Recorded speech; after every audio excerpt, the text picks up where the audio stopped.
Three drunk men, one terrified nurse. A diner full of cowards who looked away. But in the corner sat a man who couldn't ignore injustice.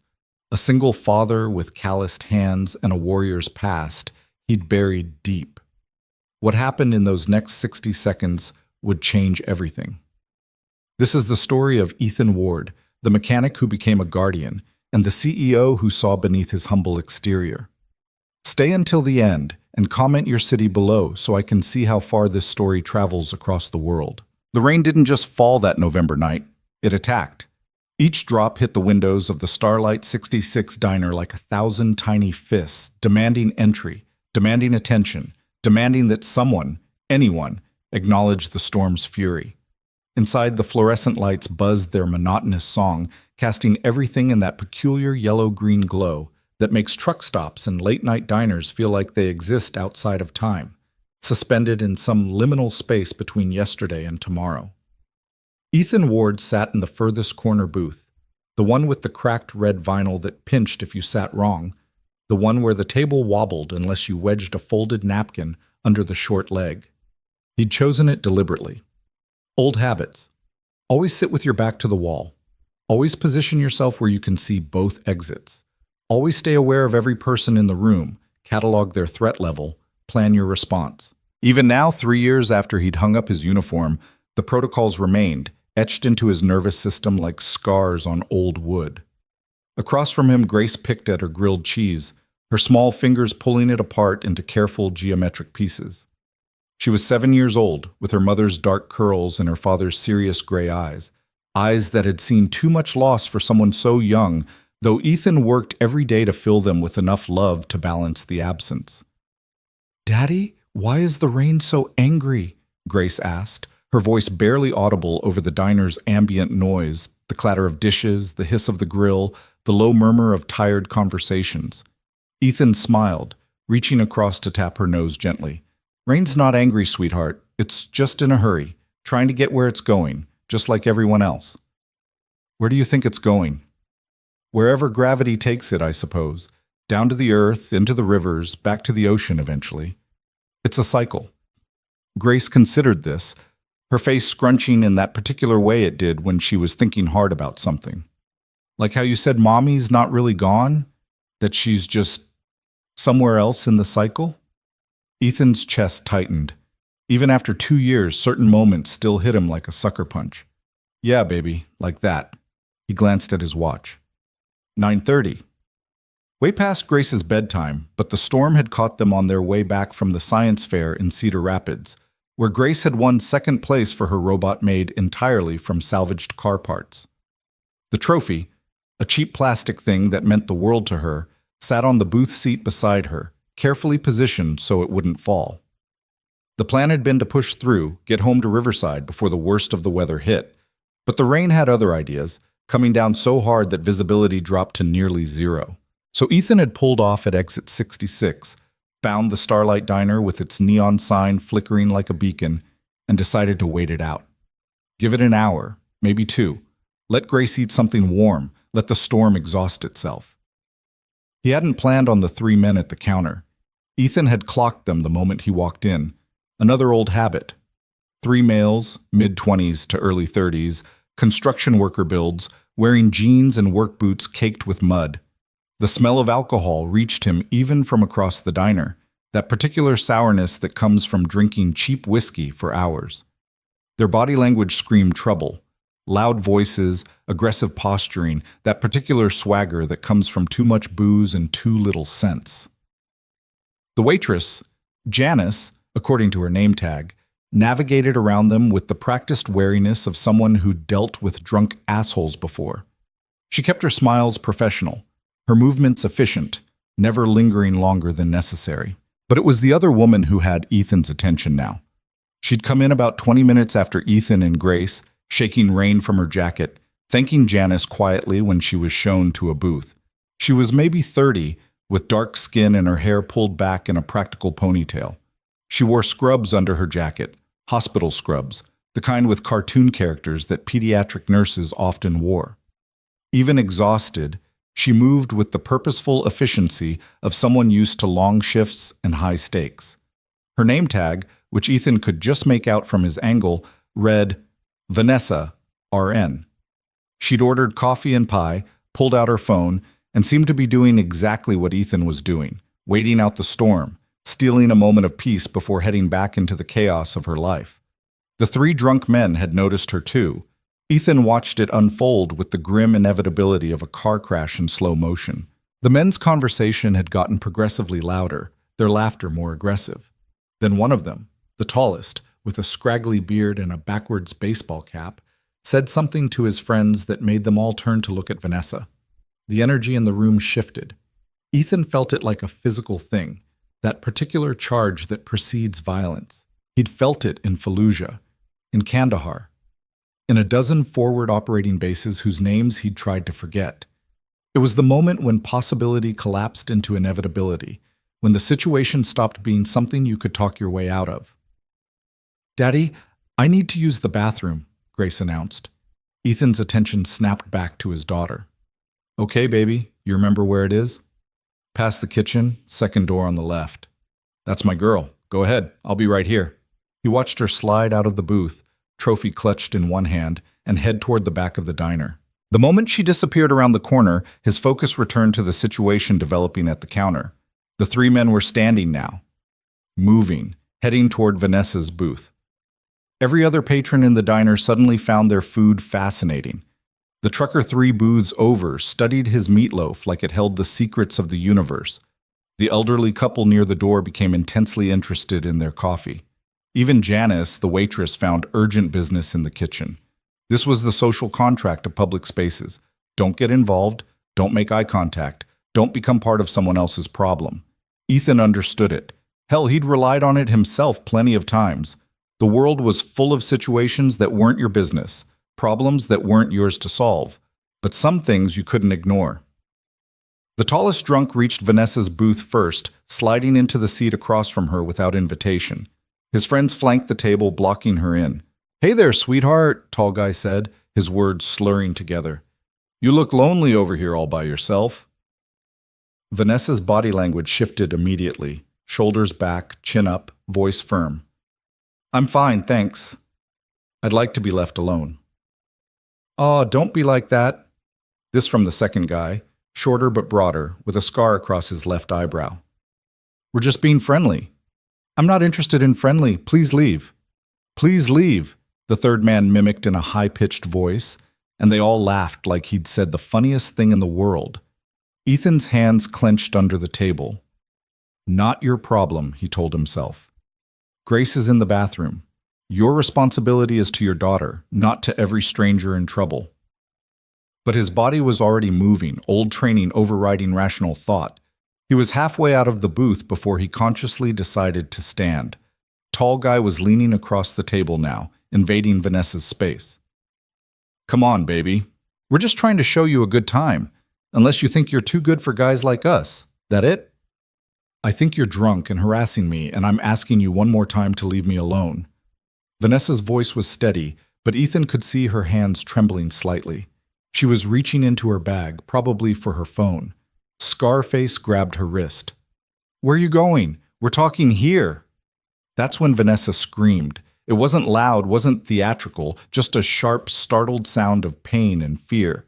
But it cut through the diner's ambient noise like a knife, and suddenly everyone was frozen, caught in that horrible moment of decision, intervene or pretend you didn't notice. Ethan was already moving. He crossed the distance in 4 long strides, his boots barely making sound on the checkered floor. Years of training had taught him how to move fast without broadcasting his intentions, how to close distance before your opponent realized you were a threat. "Gentlemen," he said, his voice calm, conversational, the tone he'd used 1,000 times in 1,000 tense situations. "Time to go." All 3 men turned to look at him. Ethan used the moment to assess, catalog, plan. Tall guy was the leader, the one the others looked to for cues. Scarface was the enforcer, the one most likely to throw the first punch. The third guy, skinny, nervous energy, hands fidgeting, was the follower, would do whatever the others did but had no initiative of his own. "The fuck are you supposed to be?" tall guy said, standing up from the booth. He had maybe 2 inches on Ethan and 30 pounds. but it was alcohol weight, soft weight. This ain't your business, Pops. Pops. Ethan was 34. I'm making it my business, Ethan said. The lady asked you to leave, so leave. Or what? Scarface stepped forward, chest puffed, trying to use his bulk to intimidate. Ethan didn't move, didn't blink, didn't show any of the things that men like this looked for when they were deciding whether someone was worth the trouble. Instead, he locked eyes with Scarface and spoke in that same calm, almost friendly tone. Or you're going to spend the rest of your night explaining to the police why you thought grabbing a woman's wrist was a good idea. He paused, then added, and probably getting your jaw wired shut, but that's secondary. Behind him, Ethan heard Janice on the phone. Yes, police. Starlight 66 Diner on Route 30. We have a situation. The smart move would have been for the three men to leave. They were drunk, not stupid, or at least not stupid enough to want cops involved. But alcohol has a way of turning minor stupidity into catastrophic decision-making. Tall guy made his choice. You think you're tough? Old man in a fucking jacket thinks he's... He swung. A big looping haymaker that would have worked great in a bar fight against someone who didn't know it was coming. But Ethan knew it was coming before Tall Guy's shoulder even twitched. The human body telegraphs its intentions. The eyes focus on the target. The weight shifts. The shoulder drops slightly before the arm comes around. Ethan had been trained to read these signs, to see the punch before it was thrown, to always be 3 moves ahead. He slipped the punch with minimal movement, just enough to let the fist whistle past his ear, and in the same motion drove his palm into Tall Guy's solar plexus. It was a precise strike, not designed to break ribs but to expel air, to disable without permanent damage. Tall Guy went down like a puppet with cut strings, gasping, unable to catch his breath. Scarface roared and charged, more coordinated than his friend but still telegraphing everything. Ethan sidestepped, used the man's momentum against him, and helped him into a collision with the booth table. The impact made dishes rattle. Scarface slumped, dazed. The third guy, Skinny, looked at his fallen friends, looked at Ethan, and made the smartest decision of his night. He put his hands up. I'm out, man. I'm out. Smart, Ethan said. Now get your friends and wait outside for the cops. The whole thing had taken maybe 15 seconds. The diner was silent except for the rain and Tall Guy's wheezing. Every eye was on Ethan now. He could feel their stares, feel them reassessing him, trying to reconcile the tired-looking mechanic with what they'd just witnessed. Then Grace's voice cut through the quiet. Daddy? Ethan turned to see his daughter standing near the bathroom hallway, trophy still clutched in her small hands, her eyes wide. Not scared. Grace had seen her father handle situations before, knew he was always in control, but confused. It's okay, baby, Ethan said, keeping his voice gentle, normal. Everything's fine. Just some guys who had too much to drink. Come here. Grace walked over and Ethan lifted her up, settling her on his hip like she weighed nothing. She was getting too big for this, but he wasn't ready to admit it yet. Did you hurt them? Grace asked quietly. Nope. Just helped them understand it was time to leave. Vanessa was standing now, freed from the booth, her hands still shaking. She looked at Ethan like she couldn't quite process what had just happened. Thank you. God, thank you. I thought... You're safe now, Ethan said. Police are on their way. You'll want to file a report, press charges. Make sure these guys think twice before trying this again. Skinny was helping Tall Guy to his feet, and Scarface was stumbling upright, touching his head gingerly. The fight had gone out of all of them. They shuffled towards the door like scolded children, knowing the cops were coming, knowing they'd made a mistake. As they pushed through the door into the rain, Tall Guy turned back, face red with humiliation and rage. This ain't over, asshole. Ethan just looked at him, and whatever the man saw in that look made him reconsider. He muttered something under his breath and disappeared into the storm. The diner slowly came back to life. The trucker went back to his meatloaf. The elderly couple resumed their quiet conversation. Janice emerged from the kitchen with a towel, starting to clean up the mess. But there was one person still watching Ethan with an intensity that made the back of his neck prickle with awareness. She sat at the counter, a woman he hadn't noticed before, probably because she'd been sitting so still, so composed, that she'd blended into the background. Mid-30s, dark hair pulled back in a neat bun, wearing a charcoal gray suit that looked expensive even to Ethan's untrained eye. A laptop sat open in front of her, and a cup of coffee, now probably cold, sat untouched beside it. But it was her eyes that caught Ethan's attention. Dark, intelligent eyes that were studying him with the kind of focus usually reserved for complex problems requiring solutions. Amelia Hart had stopped in the Starlight 66 for the same reason everyone else had: the storm. She'd been driving back to Chicago from a site visit at her company's manufacturing facility in Iowa City, had seen the weather turning nasty, and had decided to wait it out somewhere with decent coffee and Wi-Fi. She'd been reviewing quarterly projections when the situation had developed, had watched it unfold with the same detached awareness with which she watched most things, cataloging, analyzing, filing away for future reference. But what she'd just witnessed had snapped her out of spreadsheet mode and into something else entirely. Amelia had grown up around military men. Her father had been Army, her uncle Marines. She knew what training looked like, knew the difference between a lucky bar fighter and someone who'd been professionally taught how to disable threats. The man who'd just neutralized 3 attackers in under 15 seconds wasn't lucky. He was skilled, extremely skilled, and he was holding a 7-year-old girl like she was the most precious thing in the world. The dissonance fascinated her. "Ma'am, you okay?" Janice asked, touching Ethan's shoulder. "That was... I can't even... Thank you. Nobody ever..." She seemed unable to finish any sentence. "I'm fine," Ethan said. "How long until the police arrive?" "They said 10, maybe 15 minutes. Storm's got everything backed up." Ethan nodded, then turned to Vanessa, who was gathering her things with shaking hands. "You should sit down. Adrenaline dump is going to hit you in a minute. Trust me." "I'm a nurse," Vanessa said, trying for humor but her voice wavering. "I know about adrenaline." "Then you know I'm right." She laughed, a slightly hysterical sound, and sat back down. "I don't even know your name." "Ethan Ward." "I'm Vanessa Chen." She looked at Grace. "And who's this brave girl?" "I'm Grace," said Grace, with all the seriousness of a child introduced to a stranger. "I won 2nd place in the science fair." "Did you now? What did you make?" "A robot that sorts different types of metal. For recycling. Daddy helped with the welding, but I did all the programming myself." Vanessa smiled, some of the fear leaving her face. "A young engineer. The world needs more of those." Ethan set Grace down gently. "Baby, can you go grab your trophy? We'll need to get our stuff together for when the police get here." Grace nodded and scampered back to their booth. Ethan lowered his voice, speaking just to Vanessa. "Are you hurt? He grabbed you pretty hard."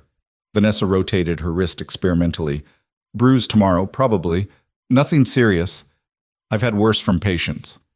She met his eyes. "You saved me from..." "I don't even want to think about where that was going. How can I thank you?" "You don't need to thank me. You just need to file that police report. Men like that, they do this over and over until someone stops them. You stopped them." "I will." She paused. "Where did you learn to do that? Fight like that?" "Marine Corps. Long time ago." "You're either very good or very lucky." "I'm very out of practice," Ethan said, and there was something sad in his voice that Vanessa caught but didn't push. The police arrived 12 minutes later. 2 officers in rain-soaked uniforms who took statements, photographed Vanessa's wrist, and went back out into the storm to find the 3 men, who apparently hadn't made it far before sitting down on the curb to drunkenly contemplate their life choices. Ethan kept his statement brief, factual, emotionless. Yes, he'd intervened. No, he hadn't thrown any punches. Yes, the men had been the aggressors. No, he didn't want to press any charges himself. He just wanted to finish his coffee and get his daughter home. The senior officer, a gray-haired man with Morrison on his name tape, studied Ethan with the knowing eyes of someone who'd seen his share of violence. "You military?" "Was. Marines. Infantry." Morrison nodded like this explained everything. "We'll need you to come by the station tomorrow, sign a formal statement. But between you and me, you probably saved that nurse from something pretty bad tonight. These guys have a history. Bar fights, DUIs, one assault charge that got pleaded down. You did good. I just did what needed doing." "More than anyone else here did," Morrison said. glancing meaningfully at the other patrons who suddenly found their plates fascinating again. After the police left, after Vanessa had been given a ride home by Officer Morrison's partner, after the diner had resumed its late-night rhythm, Ethan returned to his booth where Grace was drowsing against the window, her trophy held like a teddy bear. "Time to go, baby," he said softly. "Is the rain still angry?" Ethan glanced outside. The storm had diminished to a steady downpour, still heavy but drivable. "It's tired out, I think. Just like you." He gathered their things, left a 20 on the table for Janice, way more than the meal cost, but after the night she'd had, she deserved it, and lifted Grace into his arms. She was asleep before they reached the door. "Mr. Ward?" The voice came from behind him. He turned to find the woman in the gray suit standing, laptop closed, coffee abandoned. Up close she was striking, not beautiful in the conventional sense, but possessed of the kind of presence that demanded attention. Sharp cheekbones, dark eyes that missed nothing, the bearing of someone used to being the most competent person in any room. "That's me," Ethan said. "I'm Amelia Hart." She extended a hand and Ethan shook it, careful not to disturb Grace. Her grip was firm, confident. "I wanted to thank you for what you did tonight. That situation could have gone very badly." "You're welcome," Ethan said, preparing to leave, already mentally calculating drive time, getting Grace into bed, whether he had time to make her lunch for school tomorrow. "You moved like someone with serious training," Amelia said. "Not just basic military, something specialized." Ethan's eyes narrowed slightly. "You know military training?" "My father was Army, Ranger. I grew up around soldiers." She paused. "But I've never seen anyone move quite like you did. That level of control, that precision, that's not standard infantry." "It was a long time ago," Ethan said, deflecting. "And I'm out of practice." "You didn't look out of practice." Amelia reached into her jacket and pulled out a business card. "I run a security company in Chicago, Hart Industries. We specialize in corporate protection, facility security, threat assessment. I'm always looking for people with your particular skill set." Ethan glanced at the card. Embossed letters, heavy stock, CEO and founder. "I fix cars, Ms. Hart. I'm not interested in corporate security." "Can I ask why not?" "Because I'm tired," Ethan thought. "Because I've seen enough violence to last 10 lifetimes. Because every time I close my eyes, I still see Fallujah burning, still hear the screams, still smell the copper penny stink of blood mixing with desert sand. Because I have a daughter who needs a father who comes home every night, not a father who gets called away to places where people die." What he said was, "I like fixing things that stay fixed." Amelia smiled slightly, a knowing expression. "I understand, but if you ever change your mind, my number's on the card." She glanced at Grace, sleeping peacefully against her father's shoulder. "You're a good man, Mr. Ward. Your daughter's lucky to have you." "I'm lucky to have her," Ethan corrected. He pushed through the door into the rain, leaving Amelia Hart standing in the diner's fluorescent glow, turning his words over in her mind like puzzle pieces that didn't quite fit the picture she'd constructed. Outside, the storm had settled into a steady rhythm, the kind of rain that soaks everything but doesn't destroy. Ethan strapped Grace into her car seat, tucked her trophy safely beside her, and started the old Ford pickup that had been his companion for the past 3 years. As he pulled out of the parking lot, his headlights swept across the diner's windows one last time. He could see Amelia Hart still standing there, watching him leave, phone pressed to her ear, already talking to someone with that same intense focus he'd seen earlier. He pushed the image from his mind. People like her, successful, driven, existing in a world of quarterly profits and corporate strategies, didn't overlap with people like him. He fixed transmissions and alternators, made breakfast, helped with science fair projects, and tried to fill the hole that Sarah's death had left in Grace's life. That was his world now. That was enough. It had to be enough. The drive back to Riverside took 45 minutes through the rain. By the time Ethan pulled into the driveway of the small house on Maple Street, the house that always felt too empty, too quiet, too full of memories, Grace was deep asleep, drooling slightly on her car seat strap. He carried her inside, careful not to wake her, and tucked her into bed still in her clothes. He'd pay for that tomorrow when she complained about sleeping in jeans, but tonight he just didn't have the energy for pajamas and teeth brushing. He placed the science fair trophy on her nightstand, where she'd see it first thing in the morning. Then he stood in the doorway of her room, watching the rise and fall of her breathing, feeling that peculiar combination of love and terror that parenting brought. Everything he did was for her. Every decision, every choice, every moment of every day was filtered through the lens of what's best for Grace. And what was best for Grace was stability, safety, a father who was present and available, not chasing danger for a paycheck. So no, Miss Amelia Hart, with her expensive suit and her security company, he wouldn't be calling her number. He wouldn't be going back to that life, to rooms full of threats and decisions made in split seconds and the weight of other people's lives in his hands. He'd done his time. He'd paid his dues. He'd earned the right to a quiet life. Or so he told himself as he finally went to his own room, stripped off the old Marine jacket, the one with the faded insignia and the stains that wouldn't come out no matter how many times he washed it, and lay down in the bed that had been too big for one person for 2 years now. Sleep, when it came, brought the usual dreams, the ones he never talked about, the ones that reminded him that some things you carry forever, no matter how far you run from them. In Chicago, 90 miles away, Amelia Hart sat in her downtown office despite the late hour, staring at the business card she'd given to Ethan Ward. She'd handed out hundreds of such cards over the years, to potential clients, to job candidates, to people she wanted to remember her. But she had a feeling about this one, a feeling that the tired mechanic with the careful eyes and the sleeping daughter represented something her company needed, even if she couldn't quite articulate what that something was.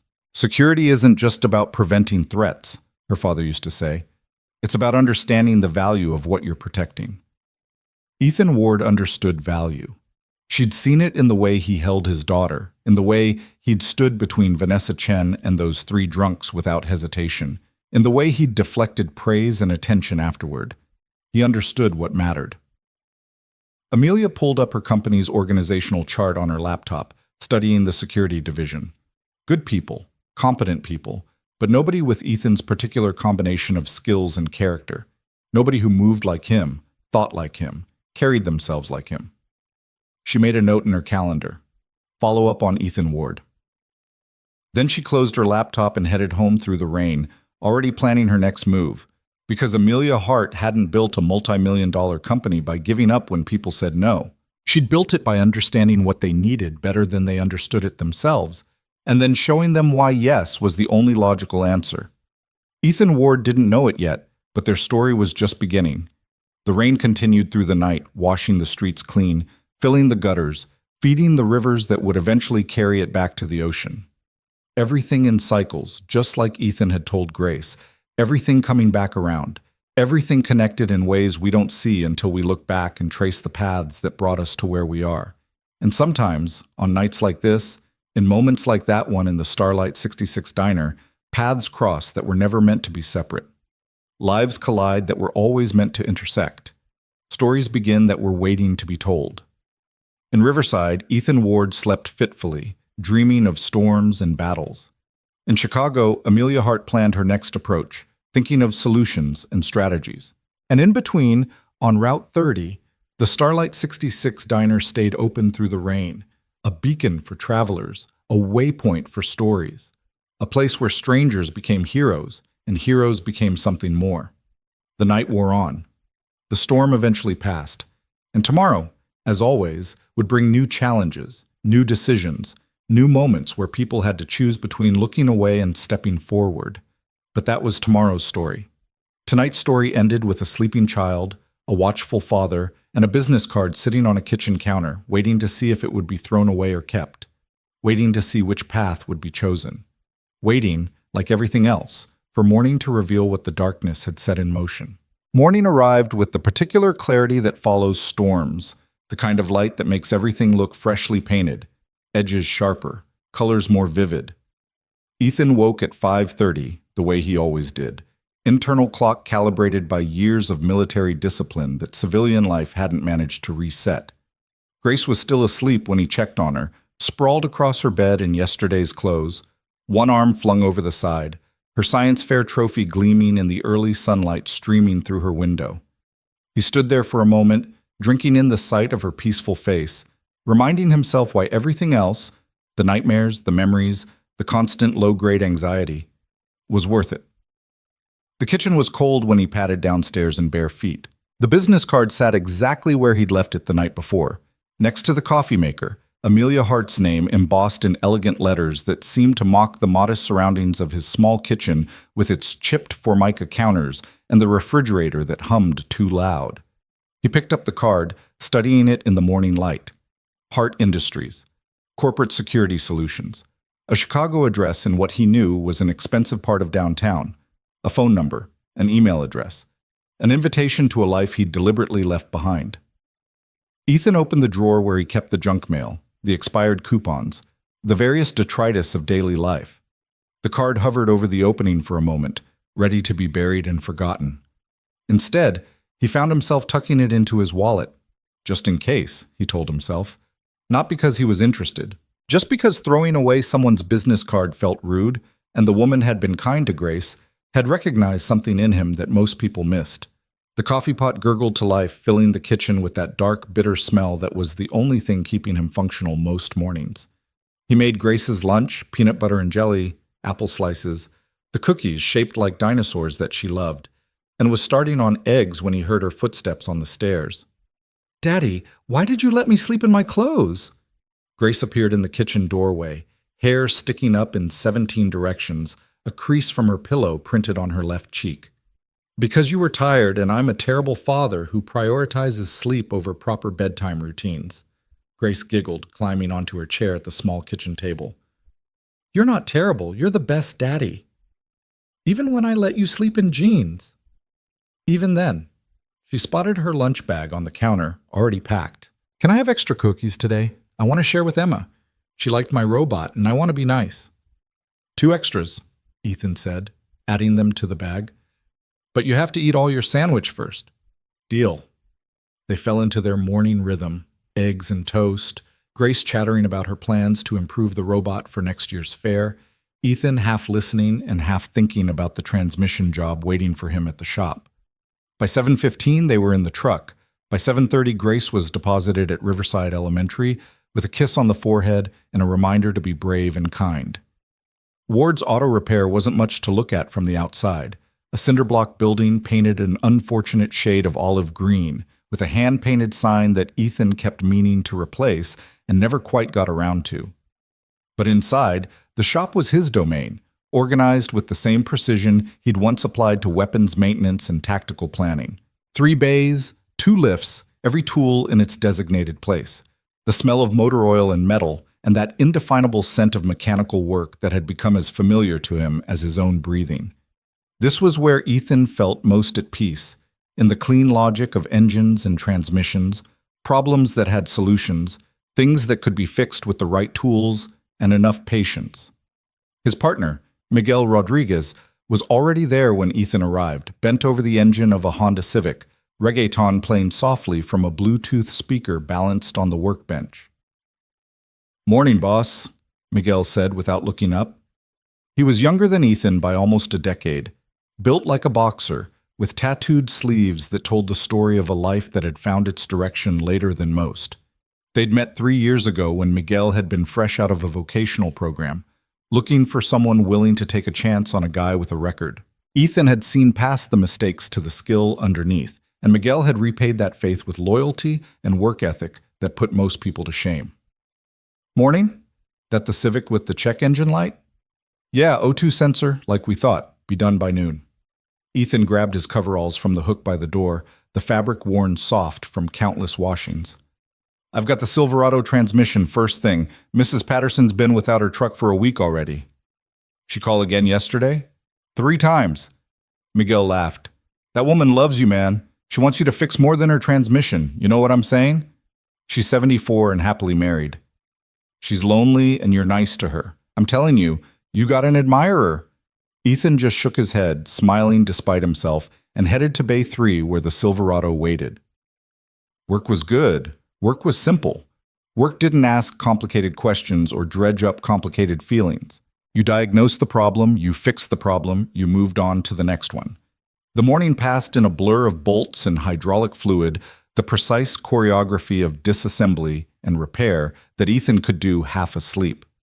By 11, he had the transmission out and opened on the workbench, identifying the worn synchronizers that were causing the grinding Mrs. Patterson had complained about.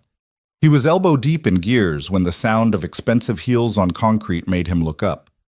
Amelia Hart stood in the entrance to Bay 3, looking almost comically out of place in her tailored black pantsuit and silk blouse. She'd traded last night's gray for charcoal, but the effect was the same. Money, power, someone used to boardrooms and quarterly reports, not auto shops that smelled like brake cleaner and old coffee. "Mr. Ward," she said, and there was something in her voice, not quite amusement, not quite challenge, that made Ethan suddenly very aware of the grease on his hands and the oil stains on his coveralls. "Ms. Hart." He straightened, wiping his hands on a shop rag that only succeeded in spreading the grease around. "This is unexpected. I was in the neighborhood. Chicago's 90 miles from here. I have excellent navigation." She took a few steps into the bay, her eyes scanning the space with that same intense focus he'd seen last night, taking in the organized chaos, the tools arranged with military precision, the attention to detail that most people wouldn't notice but that spoke volumes to someone who knew what to look for. "Actually, I had a meeting in Iowa City this morning. Thought I'd stop by on my way back." "Your transmission problems acting up again?" A small smile played at the corner of her mouth. "You know I don't have transmission problems." "I suspected." Miguel appeared in the doorway, took one look at Amelia, and raised his eyebrows at Ethan in a gesture that clearly said, "Who is this and why is she here?" Ethan gave him a subtle head shake that meant, "Not now." "Is there something I can do for you, Ms. Hart?" Ethan asked, keeping his tone professional, already knowing where this was going and already preparing his polite decline. "I want to hire you. I'm a mechanic." "You're much more than a mechanic, and we both know it." She pulled out her phone, tapped something, and turned the screen toward him. It showed what looked like security camera footage from the diner, grainy but clear enough to show Ethan's intervention, the precise economy of his movements. "I've watched this about a dozen times since last night. That's not self-defense training from a weekend class. That's professional, specialized, probably classified training." Ethan's jaw tightened. "Where did you get that footage?" "I asked the diner owner. Told her I wanted it for insurance purposes related to the incident." "That's borderline illegal." "That's resourcefulness." She pocketed the phone. "Force reconnaissance, right? That's my guess. Maybe raiders, something special operations." "I told you last night, you fix cars and you have a daughter and you're out of practice. I remember." Amelia took another step closer, and Ethan noticed she'd chosen flats today instead of heels, probably anticipating the concrete floor of an auto shop. "Details." This woman paid attention to details. "But I also remember watching you assess 3 threats in under a second, neutralize them with minimal force, and then immediately shift back to dad mode without missing a beat. That's not training you forget, Mr. Ward. That's training that becomes part of who you are." "What exactly are you proposing?" "Consultation work. Nothing dangerous, nothing that takes you away from your daughter. I need someone to assess our corporate security, facilities, protocols, potential vulnerabilities. Someone who thinks like you think, who sees things that normal security consultants miss." She named a figure for a single day's work that made Ethan blink. That was more than he made in a good week at the shop. "That's too much money for walking around your building and pointing out problems. That's market rate for someone with your expertise." She paused, reading something in his expression. "You don't trust money. You think if someone's offering that much, there must be a catch. There's always a catch. The catch is that I'm very good at recognizing talent, and I don't like wasting it. You're working on transmissions when you could be doing something that actually challenges you." Ethan felt a flash of irritation. "You don't know anything about what challenges me." "Don't I?" Amelia's voice softened slightly. "I saw your face last night when those men wouldn't back down. You didn't want to fight them. You wanted to be invisible, wanted the situation to resolve itself so you could finish your coffee and go home. But you couldn't walk away because that's not who you are. You're someone who steps up when no one else will, even though every time you do it, it costs you something." The accuracy of the assessment stung more than Ethan wanted to admit. "That's supposed to convince me to work for you?" "It's supposed to make you understand that I see you. Not the mechanic pretending he's just a mechanic. You. The man who's running from something but can't quite outrun his own nature. They stood there in the bay, morning sunlight streaming through the open door, the Silverado's transmission in pieces between them like evidence at a crime scene. Miguel had wisely disappeared, probably to give them privacy or possibly to eavesdrop from a more discreet location. "One day," Amelia said. "Come to Chicago for one day. Let me show you what I'm building, what we're trying to do. If after that you still want to spend your life changing oil and fixing transmissions, I'll never bother you again. But if I'm right, if there's a part of you that's been dying of boredom for the last 3 years, then maybe we can work out an arrangement that benefits both of us. I have responsibilities." "Bring your daughter." Ethan's head snapped up. "What?" "You're a single father. I get it. The schedule has to work around her, so bring her. I've got a facility tour scheduled for Friday afternoon, boring stuff, walking through our manufacturing floor, looking at new security installations, but I also have a robotics division that I think a second-place science fair winner might find interesting.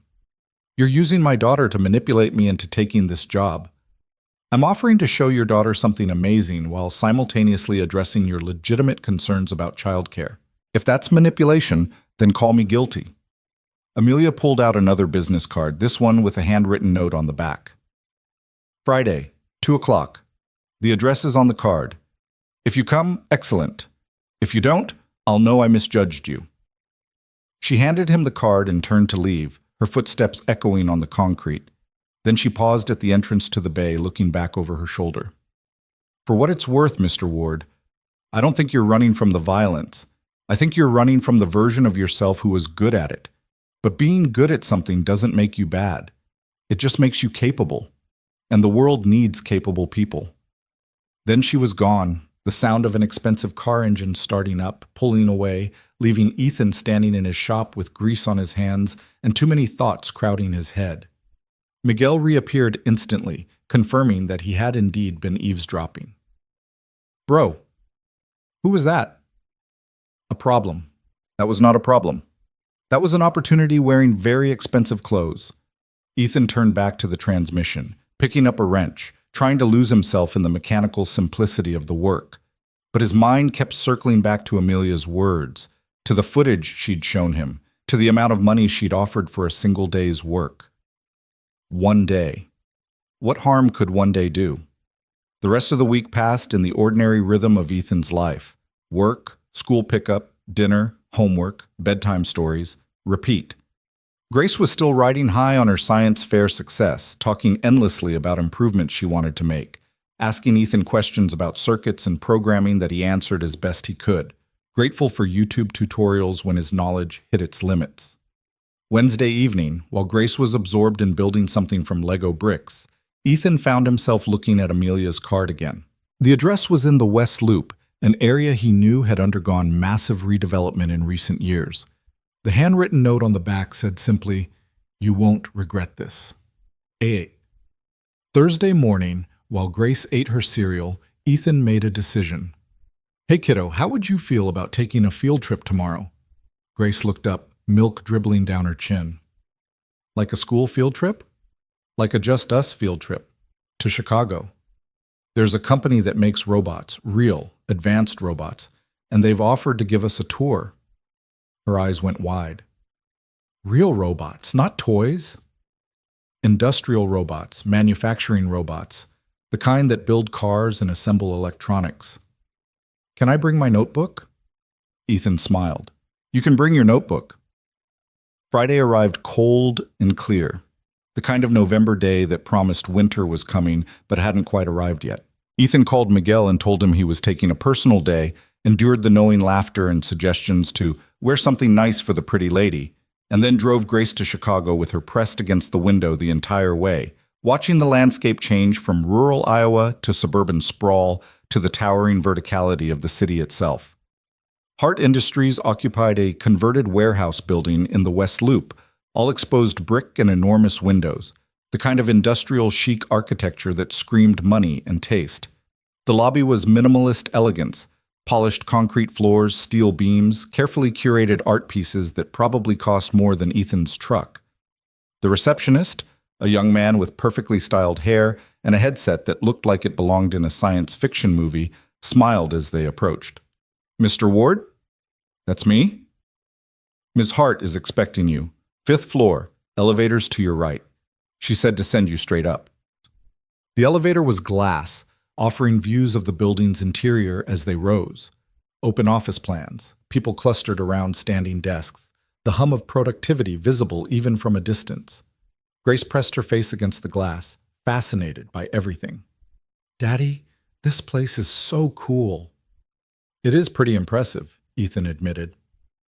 The 5th floor opened directly into a reception area where Amelia stood waiting, and Ethan was momentarily thrown by the transformation. Gone was the severe business suit, replaced by dark jeans and a simple black sweater, her hair down instead of pinned back. She looked younger, more approachable, though her eyes still held that same sharp intelligence. "Mr. Ward, and this must be Grace." She crouched down to Grace's eye level, a gesture Ethan appreciated. "I heard you won 2nd place at your science fair. What did you build?" "A sorting robot that separates different metals for recycling," Grace said, suddenly shy in the face of this striking stranger.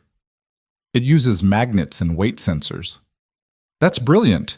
You know, we have robots here that do something similar, but for manufacturing components. Would you like to see them?" Grace looked up at Ethan, seeking permission. He nodded, and her shyness evaporated. "Yes, please." Amelia straightened, meeting Ethan's eyes. "Thank you for coming.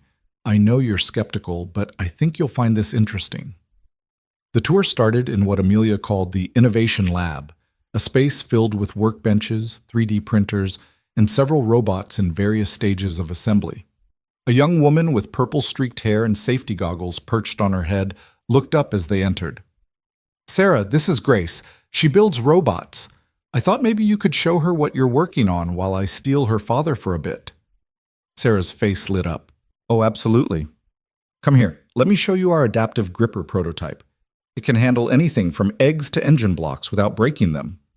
Grace was instantly absorbed, and Ethan felt a moment of anxiety watching his daughter get pulled into conversation with a stranger. But Sarah had an easy way with her, speaking to Grace like an equal rather than a child, and within minutes they were deep in discussion about servo motors and pressure sensors. "She'll be fine," Amelia said quietly. "Sarah's one of our best engineers, and she volunteers teaching robotics to middle schoolers. Grace couldn't be in better hands." "This feels like a setup. This is good planning. Come on, I want to show you something." Amelia led him through the building, and despite his resistance, Ethan found himself impressed. This wasn't some corporate monolith focused purely on profits. There was creativity here, innovation, people who genuinely seemed to care about their work. The manufacturing floor, where robots did indeed assemble components with balletic precision, was clean, well-organized, and most importantly, safe. The security protocols were visible everywhere, from badge-controlled doors to carefully positioned cameras to emergency procedures posted at every exit. But as Amelia walked him through the facility, Ethan's trained eye caught the flaws. "Your loading dock has a blind spot," he said, pointing to a corner where the camera angle missed a crucial area. "Someone could bring in unauthorized materials there." Amelia made a note on her tablet. "Good catch. What else?" "Your badge system. Does it track badge sharing? Because I saw 2 people come through that door on one badge swipe." "It logs the swipe, but doesn't track dual entry." "It should. That's a major vulnerability." Ethan paused, studying the layout. "And your emergency protocols, they're posted, which is good, but they're all identical. If someone wanted to cause chaos, they could create a false emergency and everyone would bottleneck at the same exits. You need differentiated protocols for different zones." They spent the next hour walking through the facility, Ethan pointing out vulnerabilities that Amelia's existing security team had missed, offering solutions that were practical rather than expensive, thinking through scenarios with the kind of tactical mindset that came from years of training. He didn't realize how much he'd been engaged until they were back on the 5th floor, and he looked at his watch to find that 90 minutes had passed. Grace and Sarah were still deep in conversation, now building something together with an assortment of components spread across the workbench. "So," Amelia said, settling into a chair in her office and gesturing for Ethan to do the same. What do you think? I think you've built something good here. The people seem happy, the work seems meaningful. That's rare. But I'm still a mechanic with a daughter to raise and a life that doesn't include corporate security consulting. Amelia leaned forward, elbows on her desk. What if it could? What if I'm not asking you to change your life, just to expand it slightly? I'm listening. 1 day a month. You come here, you do exactly what you did today. Walk through, identify problems, offer solutions. I pay you that consulting rate I mentioned. You're home for dinner. Grace thinks you're the coolest dad because he works with robots sometimes. And you get to use those skills that are currently being wasted on oil changes. 1 day a month. That's it. And if at any point it doesn't work for you, you walk away. No contract, no hard feelings.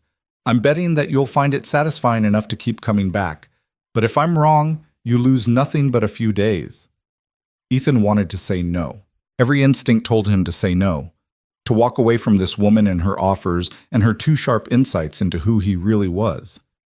But there was another part of him, the part that had been slowly dying over the past 3 years, the part that still woke up sometimes feeling like he was supposed to be doing something more, that was quietly, insistently saying yes. Can I ask you something? He said. Why me? You could hire any number of security consultants with better credentials and fewer complications. Because credentials can be faked and complications are what make people interesting. Amelia stood, moving to the window that overlooked the city. My father taught me to trust my instincts about people. When I saw you in that diner, I saw someone who didn't just react. You thought, you calculated, you solved a complex problem in real time with minimal collateral damage. That's not just training, Mr. Ward. That's character. And character is what I'm looking for. Through the glass wall of Amelia's office, Ethan could see Grace showing Sarah something in her notebook, both of them laughing about something. His daughter was happy, engaged, learning. Wasn't that worth something? Wasn't showing her that her father could be more than just a mechanic worth the minor risk of saying yes? Okay, he heard himself say. 1 day a month. Trial basis. First sign it's not working. You walk away. I know. Deal. Amelia extended her hand, and when Ethan shook it, he felt like he'd just crossed some invisible threshold, stepped over a line he'd been carefully staying behind for 3 years. They collected Grace, who chattered nonstop about the robots and the circuits, and Sarah's promise to email her some programming tutorials. On the drive home, as the city receded behind them and the landscape opened up into familiar territory, Ethan found himself thinking about Amelia's words. Maybe she was right. Maybe he'd been running not from the violence, but from the version of himself who'd been good at it, who'd found purpose in solving complex problems under pressure, who'd thrived in situations where most people froze. Dad? Grace's voice pulled him from his thoughts. Yeah, baby. That lady, Ms. Hart, she's really nice and smart. I like her. She is smart. Are you going to work with her? Ethan glanced in the rearview mirror, meeting his daughter's eyes. Maybe. Sometimes. We'll see. I think you should. You seemed happy today, like different happy than fixing cars happy. Out of the mouths of children, Ethan thought. 7 years old, and she could already read him better than most adults.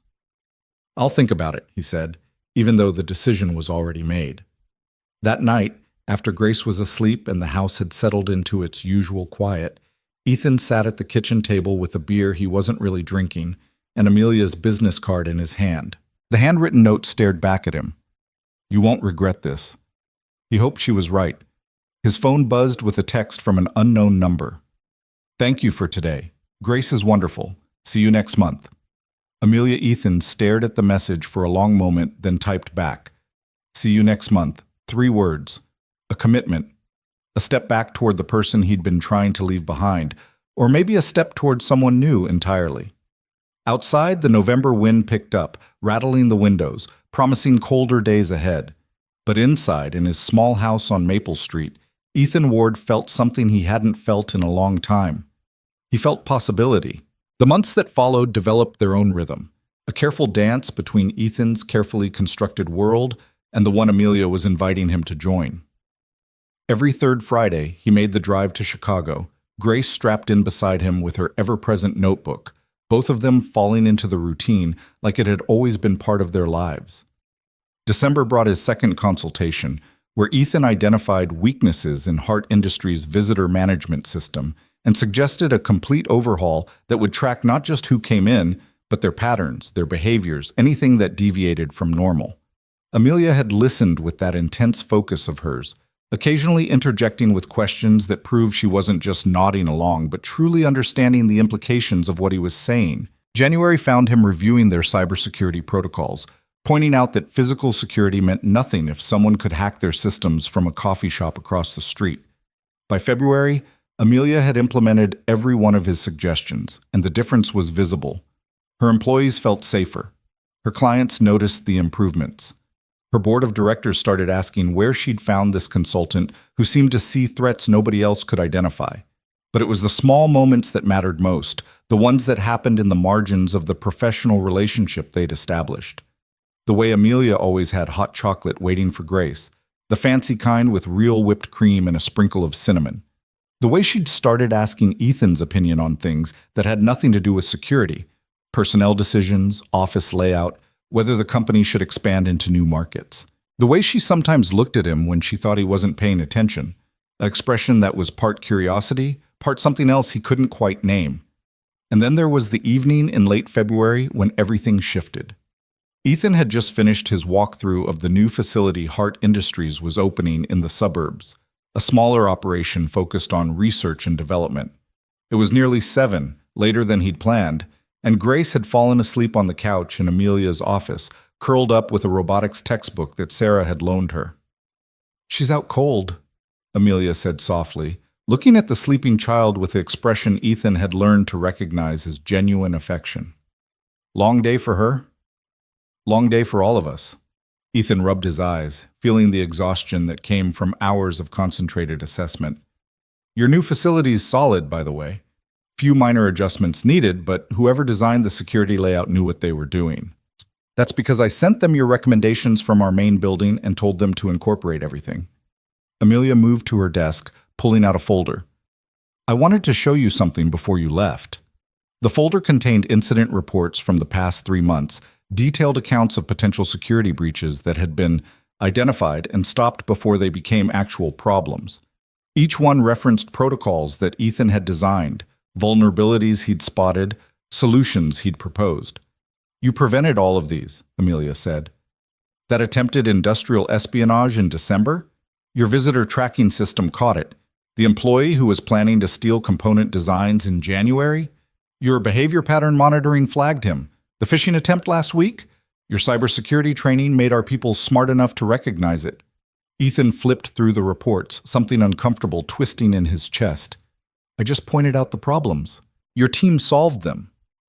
"Don't do that." "Do what?" "Minimize what you've accomplished here." Amelia's voice was firm but not unkind. "You've transformed our entire security infrastructure in 5 months. You've made this company safer, made our people safer. That matters, Ethan. You matter." The use of his first name caught him off guard. They'd maintained a careful professional distance, Mr. Ward and Ms. Hart, a formality that kept everything neatly categorized and controlled. But something in her voice now, in the way she was looking at him, suggested that the categories were starting to blur. "I'm just doing the job you hired me for," he said quietly. "No, you're doing so much more than that." She closed the folder, set it aside. "Last month, one of our engineers approached me. Said she'd been having problems with a stalker ex-boyfriend, was scared he might show up at work. Within 24 hours of telling our security team, they had a plan. Extra cameras near her workstation, a panic button on her phone that directly contacts security, protocols for what to do if he appeared. She told me she felt safe for the first time in months." "That's good police work by your security team. That's your influence. Before you started consulting with us, security was about protecting the company's assets. Now it's about protecting the people. You changed the culture." Amelia paused, choosing her next words carefully. "I want to offer you something more permanent." Ethan's defenses went up immediately. "We had a deal, 1 day a month, no strings. Hear me out. I'm not asking you to leave your shop or uproot your life, but what you're doing here, it's too valuable to limit to 1 day a month. I want to offer you a position as Director of Security Operations. with the understanding that you work remotely most of the time, come to Chicago when necessary, and maintain complete control over your schedule. Amelia, the salary would be substantial, enough that you wouldn't need to worry about making ends meet, enough that you could hire help for your shop, maybe even expand it if you wanted. Health insurance for you and Grace, education benefits, security clearance that would let you consult with other companies under Hart Industries' umbrella. She named a figure that made Ethan's breath catch. That was life-changing money. That was pay off the mortgage and have Grace's college covered money. Why? He asked. Why are you pushing this so hard? Amelia was quiet for a long moment, and when she spoke, her voice held a vulnerability he'd never heard before. Because I've spent the last 5 months watching you transform this company, and I've realized something. You're not just good at identifying security problems. You're good at understanding what people need to feel safe, to do their best work, to thrive. That's rare. That's valuable. And selfishly, I don't want to lose it. There are other consultants. I don't want other consultants. I want you. The words hung in the air between them, carrying weight that had nothing to do with security protocols or corporate restructuring. Ethan felt something shift, some carefully maintained boundary beginning to crack. On the couch, Grace stirred in her sleep, mumbling something about servo motors, and the moment broke. I need to get her home, Ethan said, grateful for the excuse to retreat, to put distance between himself and whatever was happening here. Can I think about your offer? Of course, take all the time you need. Amelia's professional mask slipped back into place, but Ethan caught the flash of disappointment in her eyes. Drive safe. He gathered Grace up carefully, her head lolling against his shoulder, grabbed her notebook and backpack, and made his escape. The entire drive home, his mind spun through possibilities and complications, through the careful life he'd built and the one Amelia was offering. It was past Grace's bedtime when they finally pulled into the driveway. He carried her inside, tucked her into bed still in her clothes for the second time since this had all started, and then stood in his kitchen staring at nothing, trying to figure out what he wanted. His phone buzzed. A text from Vanessa Chen, the nurse from the diner, someone who'd become an unexpected friend over the past months. Vanessa. Coffee tomorrow? Need advice about this guy I'm seeing. Ethan smiled despite his confusion. He and Vanessa had stayed in touch after that night, bonding over the shared experience and the police reports and the trial where all 3 men had been sentenced to community service and anger management classes. She'd become a steady presence in his life, someone who understood what it meant to be saved by a stranger and who'd made it her mission to make sure that stranger didn't disappear back into isolation. Ethan. Sure. Morning brew at 10? Vanessa. Perfect. Fair warning, I'm buying and I expect full emotional support.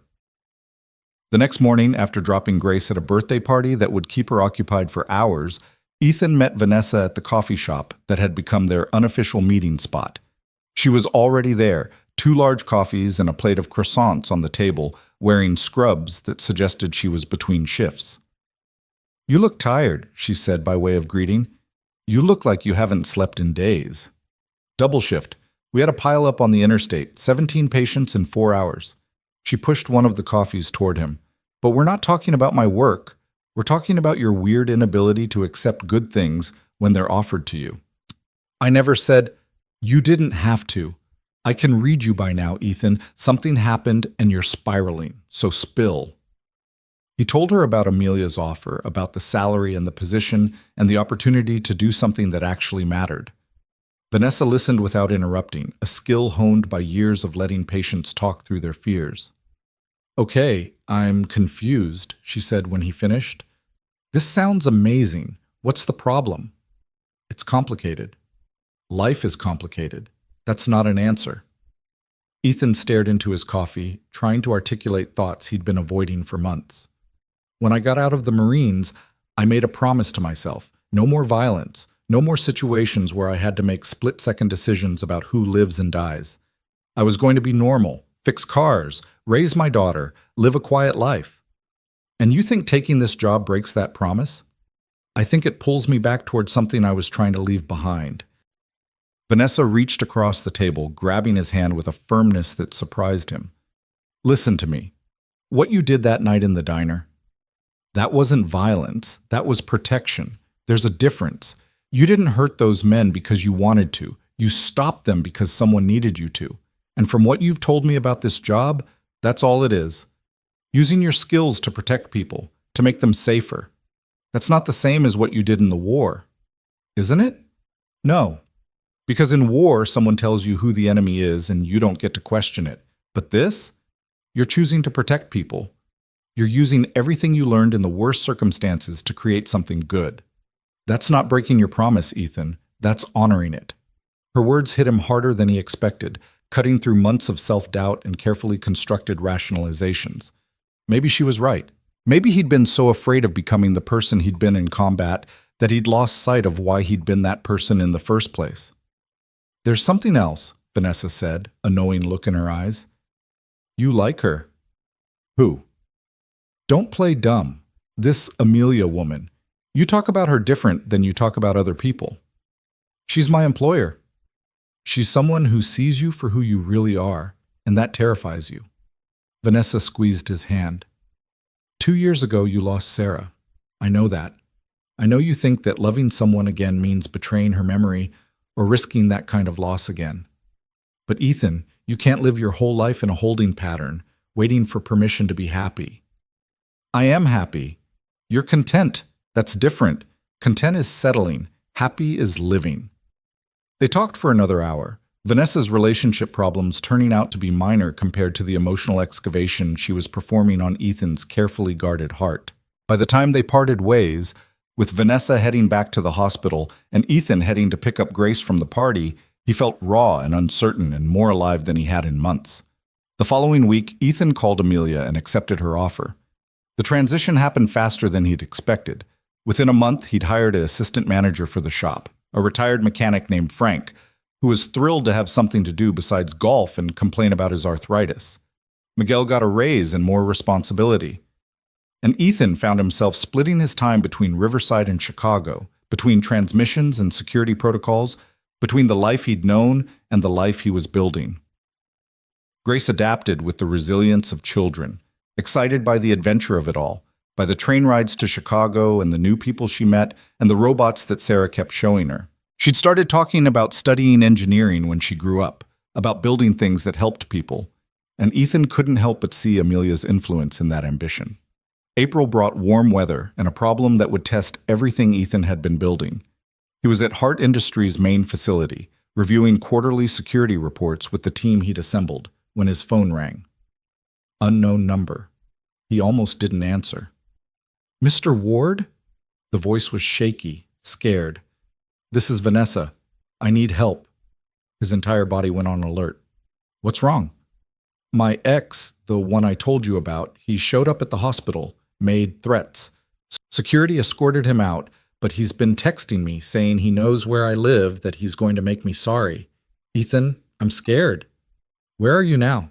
Still at work. My shift ends in 2 hours and I don't want to go home alone. Ethan was already moving, grabbing his jacket, motioning to his assistant that he needed to leave. Text me your address. I'm coming to get you. We'll figure this out. He found Amelia in her office and explained the situation in clipped, efficient sentences. Her response was immediate. Take my car. It's faster than yours and the windows are bulletproof. Your windows are bulletproof? I deal with sensitive corporate information. It's a precaution. She was already pulling keys from her desk drawer. And I'm coming with you. Amelia, you don't need to... A woman is being threatened by a violent ex. You're not going alone and neither is she. We're wasting time arguing. 20 minutes later, they were pulling up to the hospital in Amelia's sleek black sedan, finding Vanessa waiting near the staff entrance, looking smaller and more frightened than Ethan had ever seen her. She slid into the back seat, tears streaming down her face. Thank you. God, thank you. He's been outside my apartment. My neighbor called and said there's a man matching his description just sitting in his car across the street. Did you call the police? Amelia asked, turning in her seat to look at Vanessa. I have a restraining order, but it's just paper. The cops can make him leave, but they can't stay there all night. And once they're gone... She didn't finish the sentence. Ethan's mind was already working through options, scenarios, solutions. This was what he did.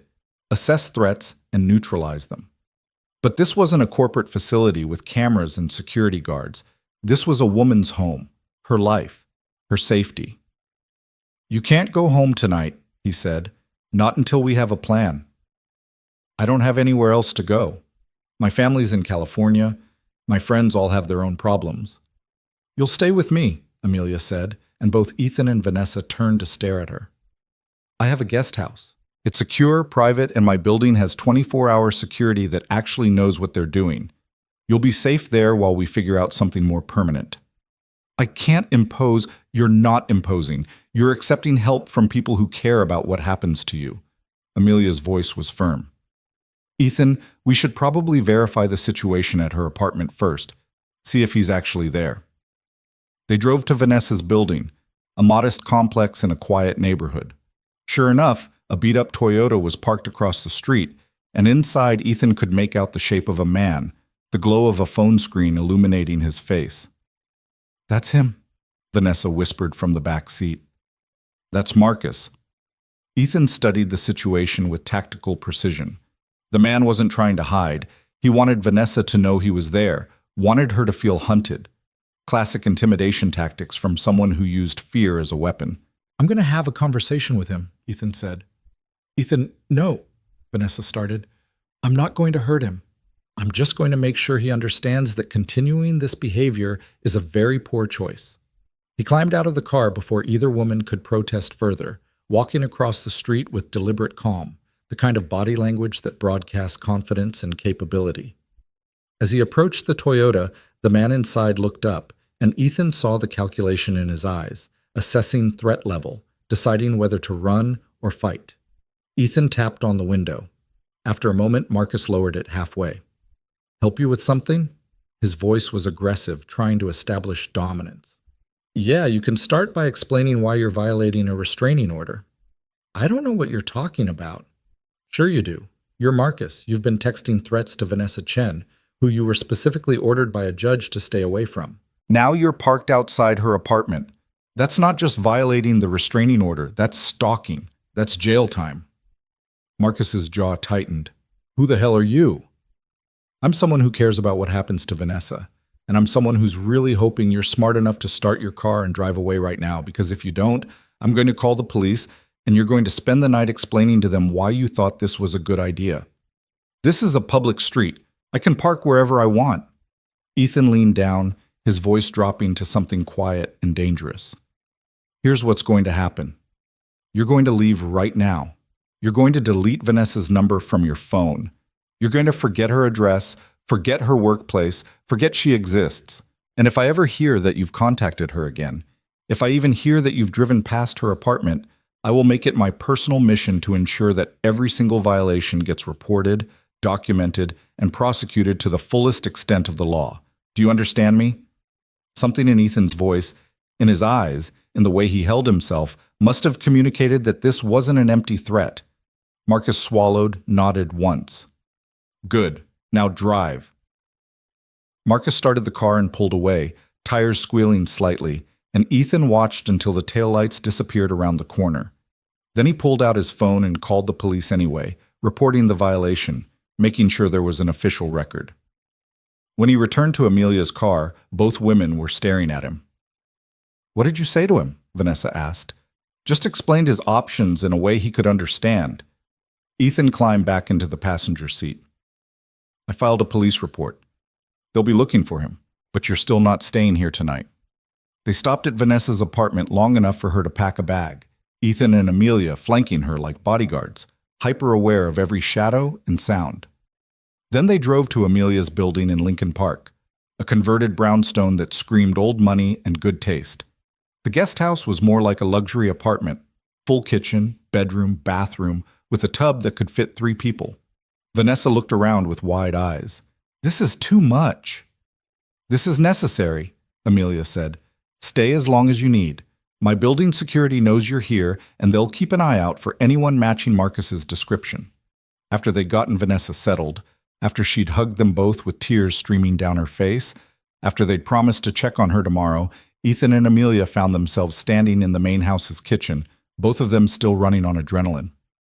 "You were amazing," Amelia said quietly. The way you handled that situation. Calm, controlled, effective. I just did what needed doing. Stop, Amelia said, and there was an edge to her voice now. Stop minimizing yourself. Stop pretending that what you did wasn't extraordinary. You saved that woman twice now, once from those drunks in the diner, and tonight from someone who might have seriously hurt her. That matters. You matter. Ethan opened his mouth to deflect again, but something in Amelia's expression stopped him. She was looking at him with an intensity that made his heart race, made all his carefully maintained defenses feel suddenly paper-thin. I hired you because I saw something in you that night in the diner, she continued. A man who couldn't ignore someone in trouble, who stepped up when everyone else looked away. But over these past months, I've discovered you're so much more than that.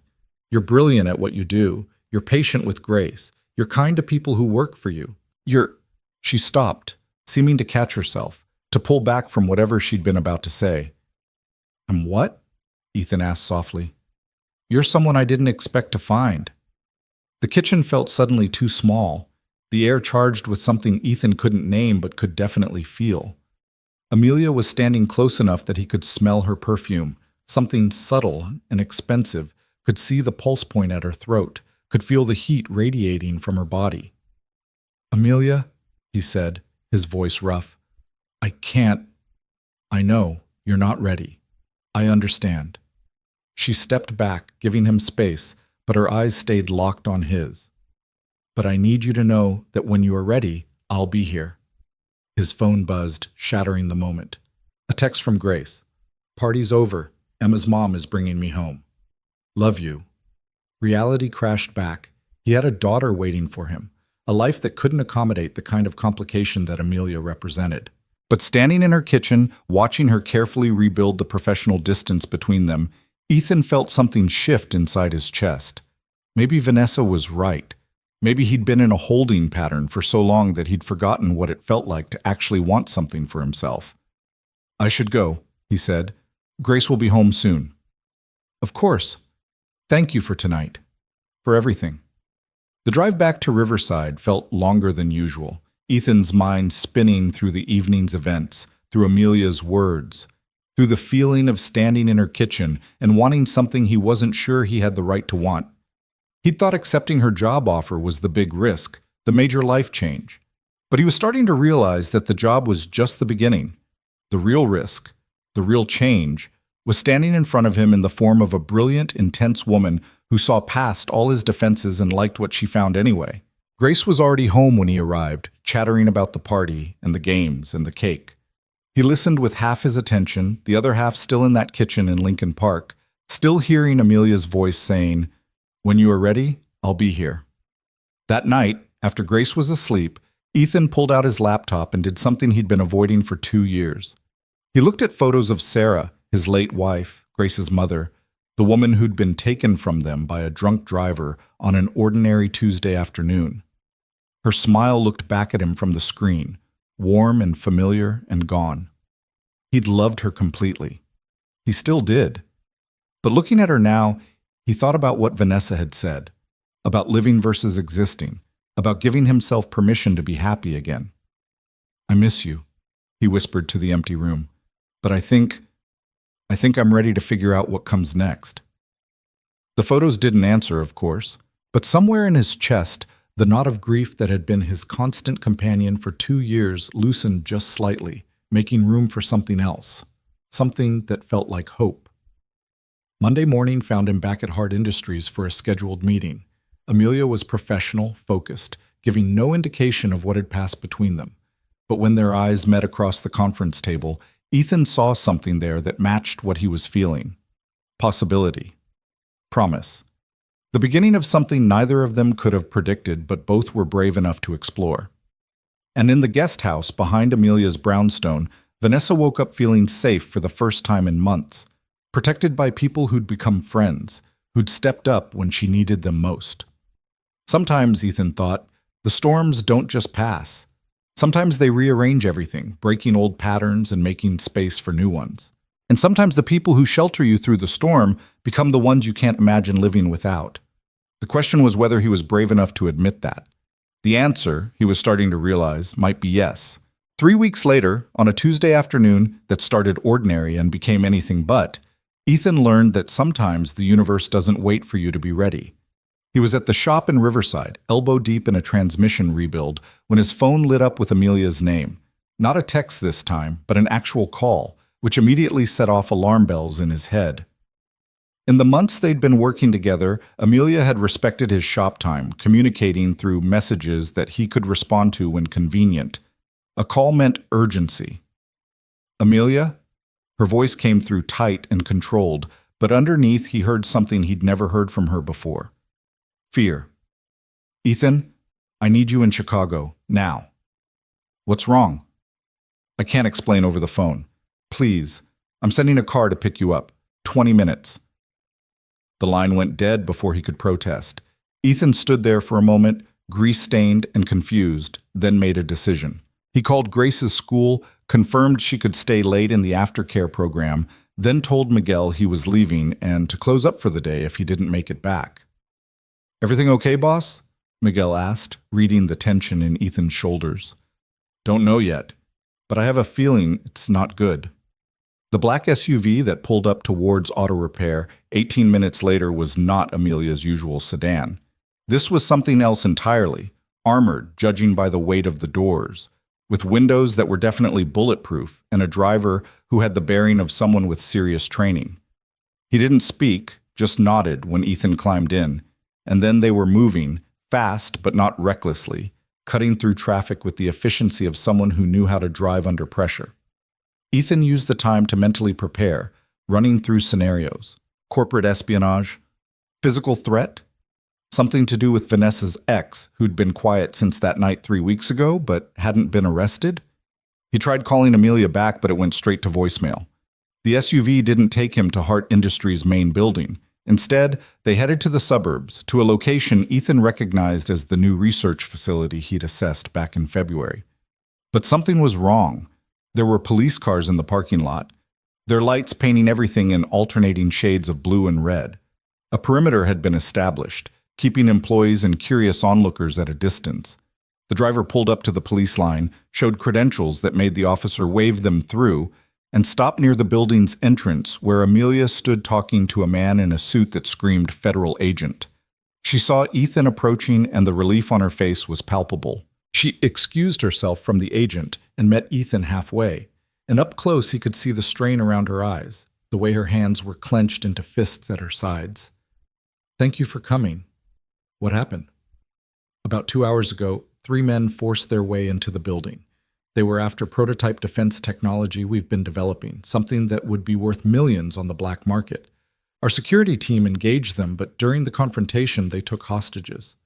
Ethan's blood went cold. "How many?" 4 employees. They're barricaded in the server room on the 3rd floor. Amelia's voice wavered slightly.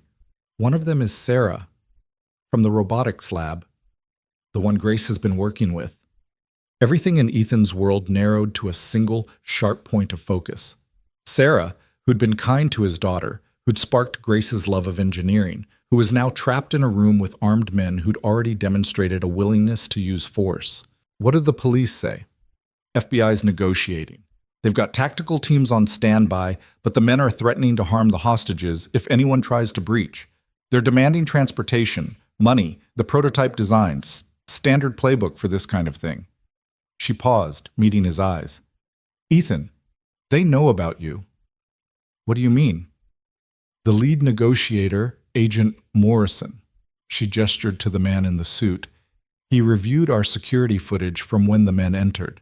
He said their tactics were professional, probably ex-military or mercenary. He wants someone who understands that mindset to consult on the negotiation strategy. He wants me. I want you. I need you. Those people in there, they're my responsibility. I hired them. I promised them they'd be safe. And now—" Her voice broke, and for the first time since he'd met her, Ethan saw Amelia's carefully maintained composure crack completely. "I don't know what to do. But I know you'll see something everyone else is missing. You always do."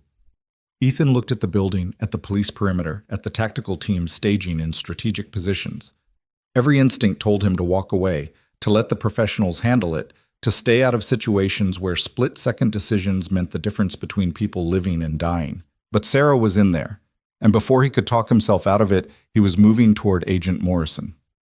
The agent turned as Ethan approached, sizing him up with the practiced eye of someone who'd spent a career reading people. "You must be Ward. Amelia's been talking about you for the last hour." "What's the current situation?" Morrison pulled out a tablet, showing Ethan a building schematic. 3 hostiles, all armed with handguns and what appears to be a single rifle.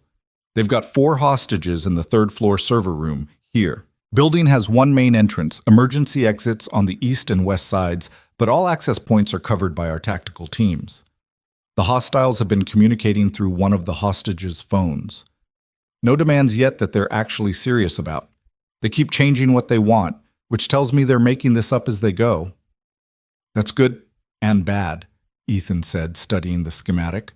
"Good because it means they don't have a solid plan. Bad because desperate, confused people make mistakes, and hostages pay for those mistakes." "Exactly my read," Morrison gestured to the building.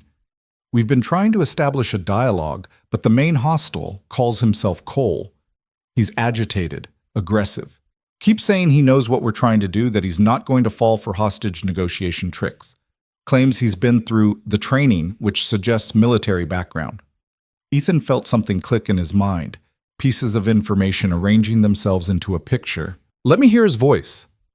Morrison pulled up an audio file from the most recent communication. A man's voice, harsh with stress and adrenaline, came through the tablet's speaker. "Don't care what you think you can offer us. We came here for one thing, and we're not leaving without it.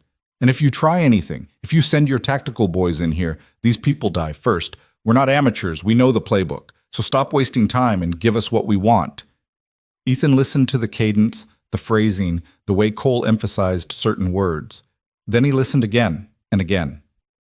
"He's scared," Ethan said finally. Morrison frowned. "He sounds aggressive to me." "That's what he wants you to hear, but listen to how he keeps saying, 'We know what we're doing, and we're not amateurs.' He's trying to convince himself as much as you. This isn't someone comfortable with the situation. This is someone in over his head trying to project confidence he doesn't feel. If he's scared, that makes him more dangerous. Or more predictable." Ethan pointed to the schematic. "The server room? It has windows? 2 facing the parking lot. Why? Because scared people want to see what's coming. They're going to be watching those windows, expecting tactical teams to rappel down or breach from above, which means they're not watching the interior approaches as carefully." Morrison studied him with new interest. "Amelia said you were Force Recon. Long time ago. Not long enough that you've forgotten how to think tactically."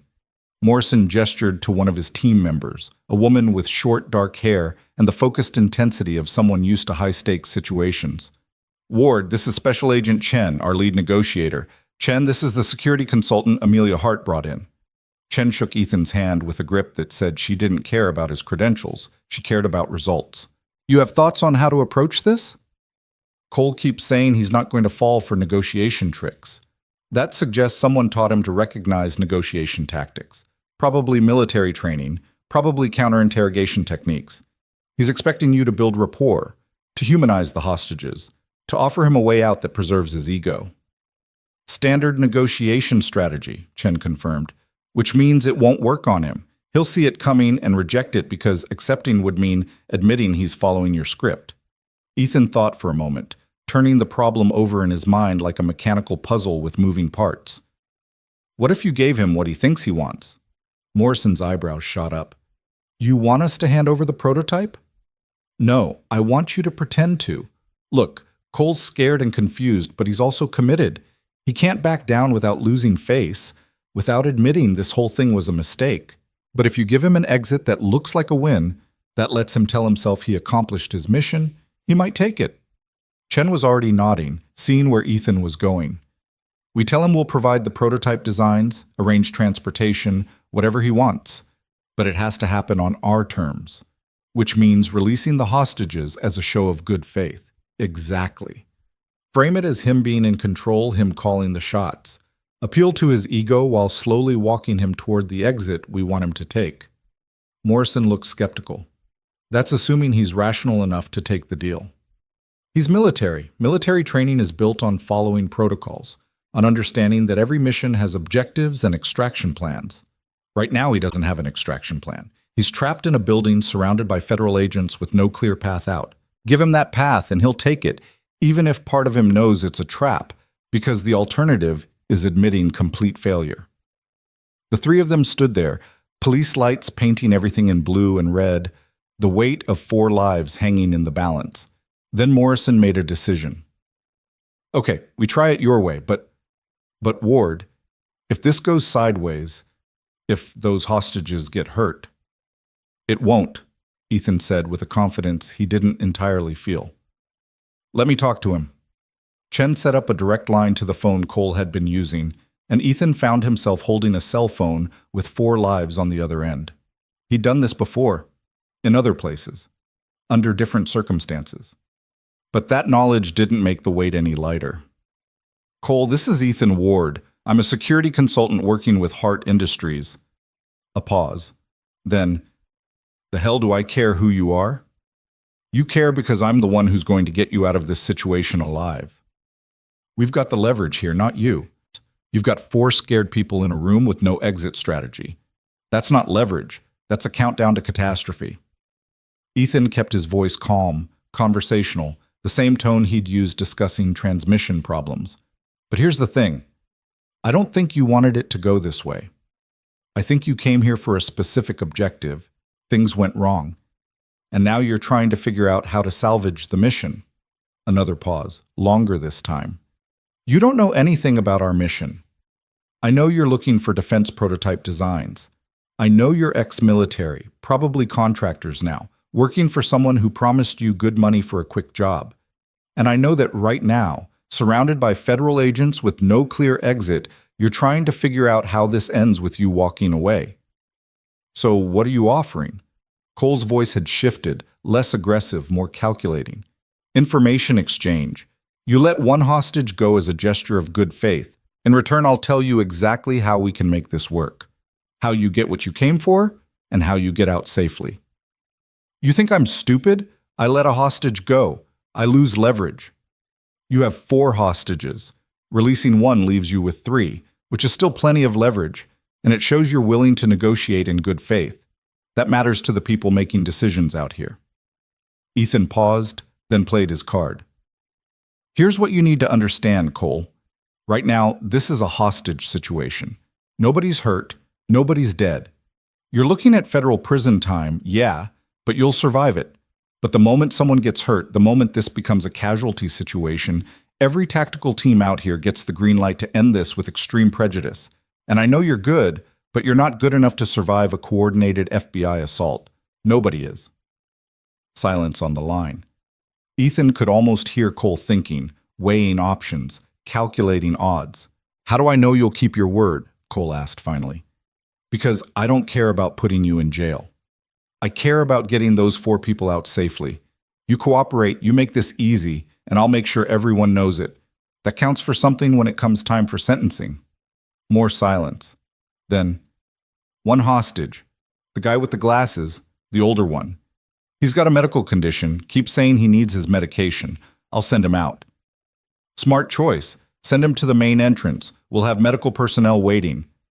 And then we talk about the prototype? Then we talk about how you get out of this alive. 10 minutes later, a man in his 50s stumbled out of the building's main entrance, blinking in the afternoon sunlight, immediately surrounded by EMTs. Morrison's team debriefed him quickly. 3 hostiles, all armed, 1 rifle confirmed, hostages unharmed so far, but terrified. Sarah and the other 2 were being kept in the corner of the server room, away from windows. Ethan was back on the phone with Cole before the man even finished his medical assessment. I kept my word. Your turn. Okay, here's the deal.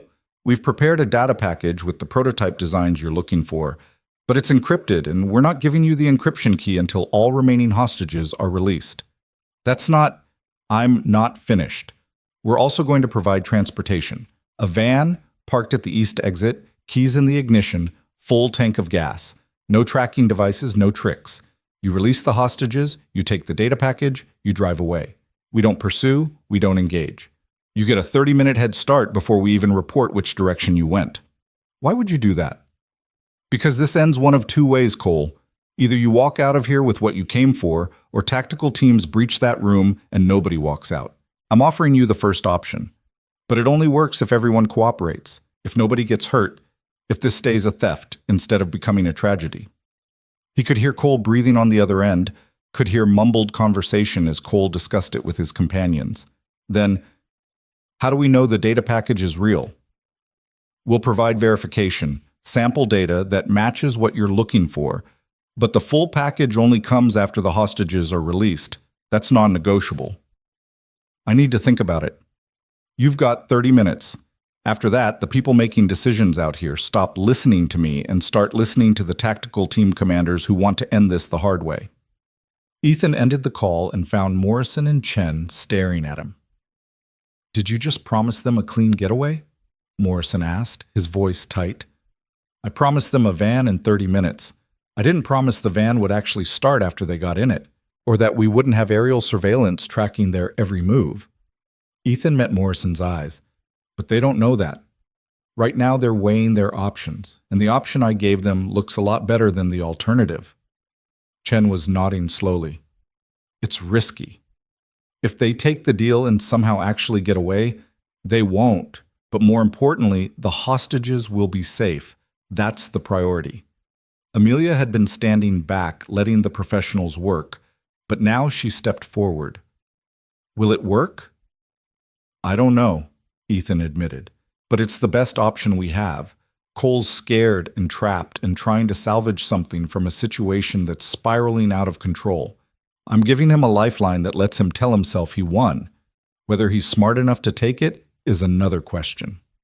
The 30 minutes felt like 30 hours.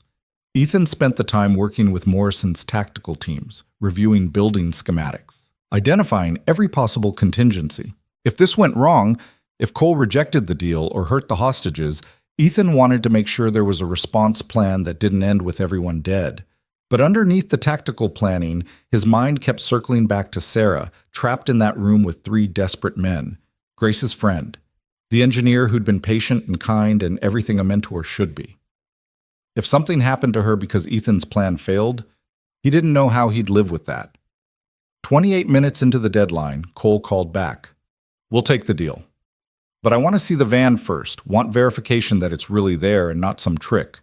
Stand at the window on the east side, you'll see it. Morrison had already positioned the van exactly where Ethan specified, visible from the server room's eastern window. Through binoculars, Ethan watched as a figure appeared briefly at the window, looking down at the parking lot, then disappeared. Okay, van's there. Now, show me the data package. Chen held up a tablet near the building's entrance, displaying file names and sample data that looked exactly like what sophisticated defense prototypes would generate. Technical enough to be convincing, but not actually revealing anything sensitive. Satisfied? Ethan asked. How do we get it? Release the hostages. All 3, main entrance. The moment they're clear, we leave the tablet on the ground and step back. You come down, grab it, get in the van, and drive. Simple. How do we know you won't shoot us the moment we appear? Because I gave you my word, and because if we were going to shoot you, we'd have done it already. Ethan paused. Cole, you're out of time. Make the call. Another agonizing minute of silence. Then, okay, we're sending them out. But if this is a trick, if your people try anything, no tricks. You kept your word, I'll keep mine. 5 minutes later, the building's main entrance opened, and 3 people stumbled out, blinking in the afternoon light. Sarah was in the middle, her arm around a younger woman who was sobbing, helping to support her. Behind them came a man in his 30s, looking dazed but unharmed. The moment they cleared the entrance, tactical teams swarmed forward, pulling them to safety, surrounding them with EMTs and FBI agents. Amelia ran towards Sarah, and Ethan watched as they embraced, watched Amelia's carefully maintained composure finally break completely as she held her employee and friend. Morrison's team had positioned the tablet exactly as promised, leaving it on the ground before retreating to a safe distance. And then they waited. Every tactical team trained on the entrance, every sniper with a clear line of sight, ready to end this if Cole and his men tried anything stupid. The door opened. 3 men emerged, moving fast, heads on swivel, the lead carrying the rifle while the other two had handguns drawn. They grabbed the tablet, scanned the parking lot for threats, then ran for the van. "All units hold position," Morrison said into his radio. "Let them go." The van started on the first try, pulled out of the parking lot, and disappeared down the access road. The moment it was out of sight, Morrison was on his phone, coordinating with aerial surveillance and local police departments, tracking the van's progress, waiting for the perfect moment to end this. 20 minutes later, word came through. The van had been stopped at a police checkpoint 15 miles away. All three men were in custody, the data tablet recovered, no shots fired. Clean, professional, exactly how it was supposed to go. The parking lot erupted in controlled chaos, agents confirming details, tactical teams standing down, EMTs clearing hostages for transport to hospitals for evaluation. Ethan stood at the edge of it all, feeling the familiar post-mission crash, the way adrenaline drained away and left exhaustion in its wake. Then Amelia was there, standing in front of him with tears streaming down her face and an expression he couldn't quite read. "You saved them, Sarah and the others. You—" Her voice broke, and she didn't finish the sentence. It was a team effort. Morrison and Chen did the actual work. "Stop." She reached out, grabbed his hand, held it tightly. "Just this once, stop deflecting and accept that you did something extraordinary. You saved 4 people today because you saw a solution nobody else could see, because you understood how to reach someone everyone else had written off as unreasonable. That's not luck, Ethan. That's brilliance." "I was terrified the entire time," he admitted quietly. "Every second I kept thinking, what if I'm wrong? What if this makes it worse? What if someone dies because I convinced them to try this approach? But they didn't die. They're safe. And that's because of you." Agent Morrison approached, extending his hand to Ethan. "That was some of the best tactical psychology I've seen in 20 years with the Bureau. Where'd you learn to negotiate like that?"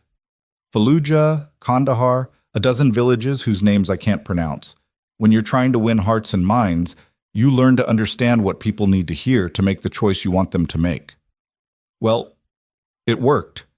Cole and his men are already talking, trying to cut deals. Turns out they were hired by a competitor trying to steal Hart Industries' defense contracts. We'll have the whole network rolled up within the week." Morrison paused. "Listen, if you ever want to consult with the Bureau, we could use someone with your skill set. Not full-time necessarily, but situations like this where hostage negotiation needs someone who thinks tactically. I appreciate the offer, but you've got a daughter and a life that doesn't include getting called out for crisis situations. I get it, but think about it anyway." Morrison handed Ethan a business card.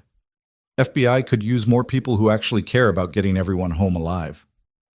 As Morrison walked away to coordinate the aftermath, Ethan found himself standing alone with Amelia in the parking lot, police lights still painting everything in alternating shades of blue and red. "You should go to her," Ethan said, nodding toward where Sarah sat wrapped in a blanket, surrounded by EMTs. "She needs to know her boss cares." "She already knows. I told her when I pulled her out." Amelia turned to face him fully. "Ethan, I need to ask you something, and I need you to be honest with me." "Okay. Are you happy? Not content, not managing, actually happy? Because I've spent 6 months watching you transform my company, watching you be brilliant at something you keep insisting isn't who you are anymore. And I keep wondering if maybe the person you've been trying to be for the last 3 years isn't actually who you're meant to be." The question hit him harder than he'd expected, cutting through all the rationalizations and carefully constructed defenses. Was he happy, or had he just been hiding, using Grace and the shop and the quiet life as an excuse not to risk caring about something beyond basic survival? "I don't know," he said finally. "I thought I did, but after today—" He gestured at the building, at the aftermath of a crisis he'd helped resolve. "I forgot what this feels like. Using these skills for something that matters, making a difference that's bigger than fixing someone's transmission. What if you didn't have to choose? What if you could have both? The shop and Grace and the quiet life, but also this, the work that actually challenges you, that uses everything you are instead of just part of it?" "Amelia, I'm not asking you to be someone you're not. I'm asking you to be completely who you are, without apology, without holding back." She took a breath, steadied herself. And I'm asking you to consider that maybe what we've been building these past months is more than just a professional relationship. Maybe it's something neither of us expected, but both of us need. Before Ethan could respond, before he could process what she was saying and what it meant, his phone rang. Grace's school. His heart jumped into his throat as he answered. Mr. Ward, everything's fine, but Grace is asking when you're picking her up. Aftercare ends at 6, and it's almost 5:30 now. Relief flooded through him. I'm in Chicago. I'll be there as soon as I can. Can she stay until 6:30? Of course. Drive safe.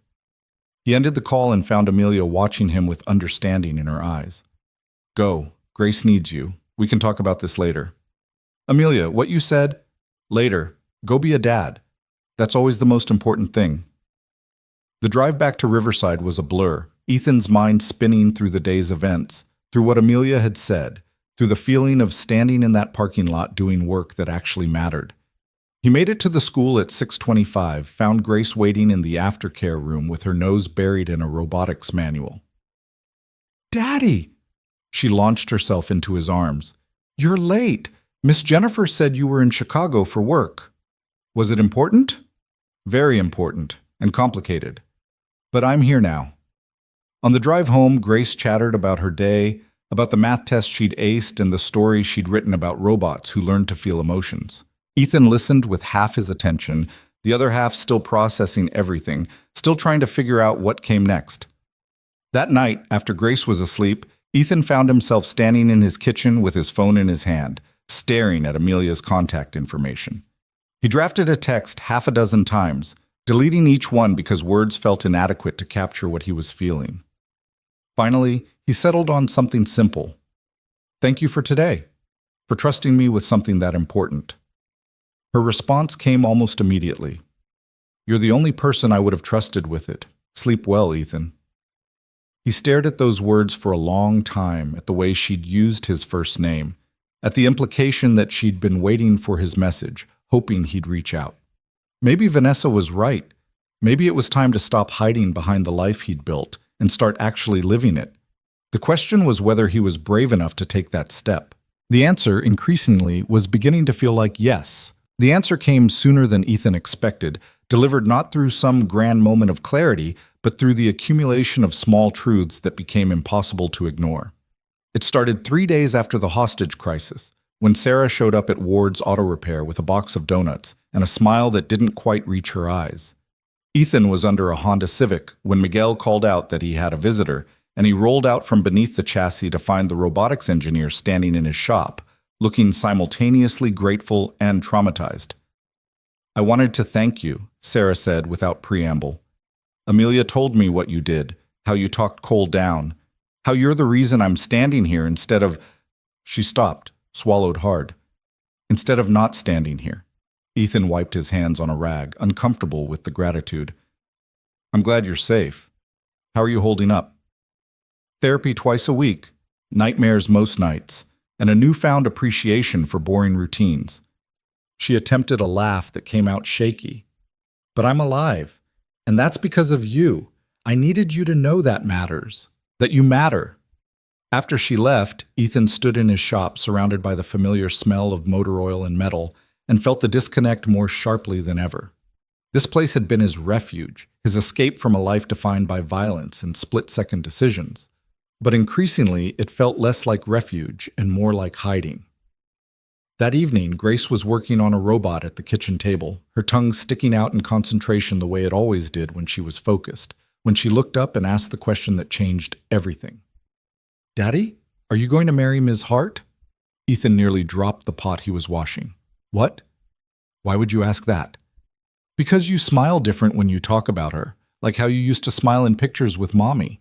Grace's voice was matter-of-fact, the brutal honesty of children who haven't learned to dance around difficult truths. And because she looks at you like you're important, I think maybe you should marry her.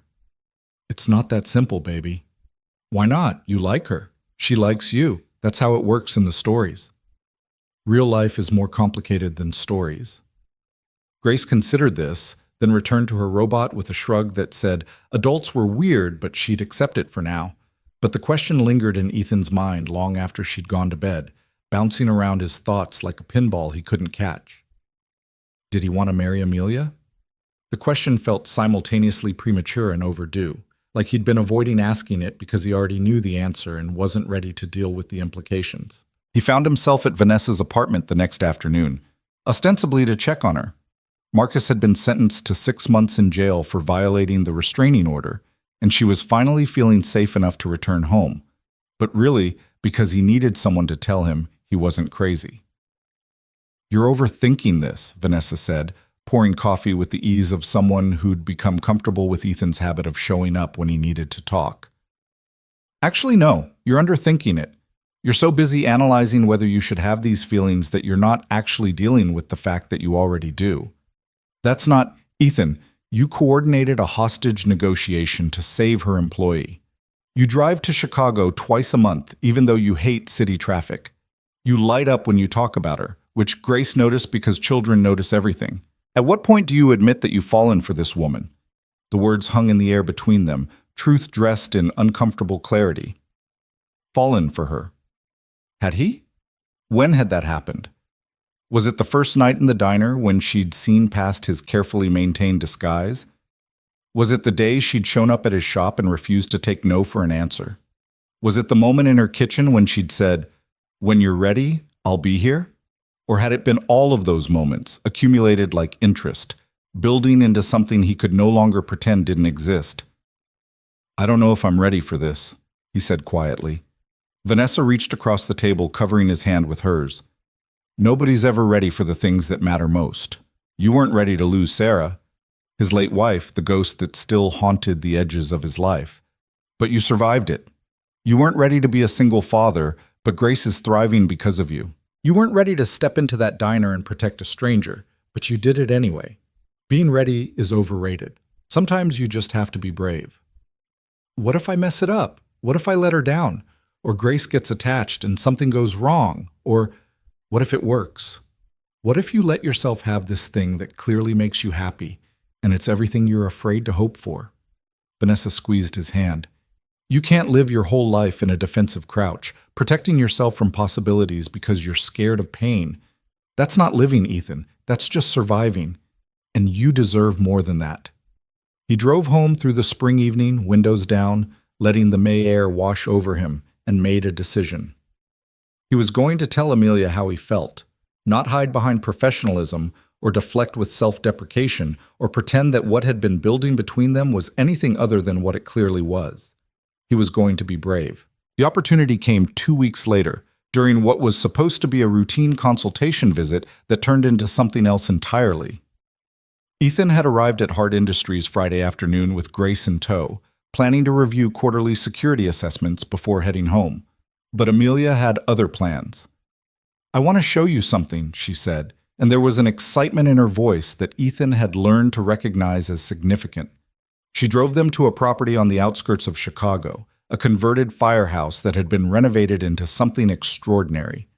The ground floor was a massive workspace, exposed brick, high ceilings, equipment bays that could easily accommodate vehicles. The second floor had been transformed into office space and living quarters, all open concept and full of light. "What is this place?" Ethan asked, walking through the space with Grace running ahead, exclaiming over every new discovery. "It's yours, if you want it." And Amelia's voice was carefully neutral, but he could hear the hope underneath. "I've been thinking about what you said, about not wanting to choose between your old life and whatever we're building. So I found a solution. This could be Ward's Auto Repair, Chicago location, full shop equipment, lift systems, everything you'd need. The upstairs is living space, 3 bedrooms, full kitchen, enough room for Grace to have her own workshop area." Ethan turned to stare at her. "Amelia, this is too much. It's an investment in my director of security operations. The lease is reasonable, and Hard Industries would cover the first year while you establish the business. You'd still have your Riverside location, but this gives you a base here, a place to work when you're consulting, a way to expand without abandoning what you've built." She paused. "And it gives Grace options. Better schools, more opportunities, a chance to work with Sarah and the robotics team regularly. You bought a building." "I leased a building. There's a difference." "You leased a building to convince me to move to Chicago." I leased a building to give you options. What you do with those options is entirely up to you. But her eyes told a different story, showed him what she wouldn't say out loud. I want you here. I need you here. Please choose this. Grace appeared at the top of the stairs, breathless with excitement. Daddy, come see. There's a room up here that would be perfect for my robots, and the bedroom has windows that look out over the city. Can we live here? Please, can we live here? Ethan looked at his daughter's excited face, at Amelia's carefully hopeful expression, at this building that represented a future he'd been too scared to imagine. And he realized that Vanessa was right. Being ready was overrated. Sometimes you just had to be brave. Can I talk to you? He asked Amelia. Alone? She nodded, and they left Grace exploring upstairs while they stood in the main workshop area, surrounded by empty space that could become whatever they chose to make it. I need to tell you something, Ethan started, then stopped, suddenly finding it difficult to string words together. These past months, working with you, building something together, it's been the best part of my life since Sarah died. You see me, really see me, in a way nobody else does. You challenge me and support me and make me want to be the person I've been too scared to be. Ethan, let me finish, please. He took a breath, steadying himself. I'm falling for you. Maybe I've been falling for you since that first night in the diner, or maybe it happened gradually, and I was too stubborn to notice. But I'm here now, and I'm ready to stop pretending that what I feel is anything other than what it is. Amelia's eyes were shining with unshed tears. I've been waiting for you to say that for 6 months. I've been terrified you never would. I'm terrified I'll mess this up. I'm terrified I'll let you down or that something will happen and I'll lose you the way I lost Sarah. I'm terrified that Grace will get attached and... She crossed the distance between them and kissed him, soft and sure and full of promise. When she pulled back, her hands were framing his face, her thumbs brushing against his cheekbones. I'm terrified too, she whispered. I've built an entire company, negotiated million-dollar contracts, faced down corporate espionage. But nothing has scared me as much as falling in love with you. Because you matter, Ethan. What we're building matters. And yes, it's risky and complicated, and there are no guarantees, but I'd rather have this, us, with all the uncertainty, than spend the rest of my life wondering what we could have been. I love you, he said, and the words felt like jumping off a cliff and finding wings. I don't know when it happened, but I love you, and I want to try this. Want to build something together that's bigger than either of us alone. I love you too. She was crying now, happy tears that she didn't bother wiping away. And I want this building to be ours. Not just a business venture, but a home. A place where we figure out what our life looks like, where Grace can thrive, where we build something real. From upstairs, Grace's voice echoed down. Are you guys done talking? Because I found where we should put the couch, and I need you to see. They both laughed, the sound bright and full of possibility, and Ethan pulled Amelia close, breathing in the scent of her perfume and the promise of a future he'd been too scared to reach for. The next months moved with the momentum of things that were always meant to happen. Ethan hired additional help for the Riverside shop, promoted Miguel to manager, and began the process of establishing Ward's Auto Repair's Chicago location. Grace transferred schools in September, nervous but excited, thriving in an environment that offered advanced STEM programs and access to Sarah's mentorship 3 times a week. The firehouse became more than just a workspace. It became home. Ethan's tools and equipment on the ground floor, Grace's growing collection of robot projects in her designated workshop area, and the living quarters that Amelia slowly filled with furniture and warmth and the accumulated evidence of a life being built from scratch. They fell into rhythms that felt both new and ancient. Morning coffee together while Grace got ready for school. Evenings spent with Ethan teaching Grace mechanical principles while Amelia reviewed security reports. Weekends exploring the city or driving back to Riverside to check on the original shop. They became a family not through declaration, but through accumulation, through 1,000 small moments that added up to something permanent. Vanessa became a regular presence, bringing her new boyfriend, a paramedic she'd met through the hospital, to dinners where they all laughed too loud and stayed up too late. Miguel visited from Riverside with his wife and kids, his pride in what Ethan had built evident in every word. Sarah and Grace continued their robotics collaboration, the engineer and the protege developing a friendship that transcended their age difference. And through it all, Ethan and Amelia navigated the complications of blending careers and lives and hearts, learning each other's patterns, discovering that love wasn't a destination, but a practice, something you chose every day through actions large and small. It was late October, nearly a year after that first night in the diner, when Ethan took Grace and Amelia back to the Starlight 66.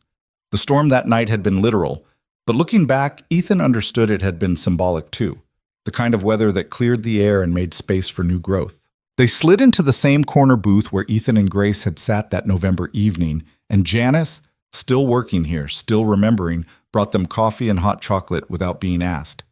"You know," Janice said, setting down the cups, "I tell people about what happened here, about the man who stepped up when nobody else would, about how sometimes the quietest people turn out to be heroes. It's become a story people ask about." "I'm not a hero," Ethan said automatically. "You are to that nurse you saved. You are to the 4 people you rescued from that hostage situation. You are to your daughter and to this woman beside you." Janice smiled. "Sometimes heroism isn't about grand gestures. Sometimes it's just about showing up, doing the right thing, and being brave enough to let yourself be seen." After she walked away, Grace looked up from the elaborate drawing she'd been creating on her placemat, a robot made of car parts and circuit boards, protective and strong. "Daddy, do you remember what you told me that night? When those men were being mean?" "What did I tell you, baby?" "You said sometimes you protect people even when you don't want to fight." She looked between Ethan and Amelia. "I think that's what love is too. Protecting each other, even when it's scary." Out of the mouths of children, Ethan thought, reaching for Amelia's hand across the table. Grace had crystallized in a single sentence what he'd spent months learning, that love wasn't the absence of fear, but the choice to be vulnerable anyway, to protect and be protected in return. "You're a very wise kid, you know that," Amelia said to Grace. "I know, Daddy tells me all the time."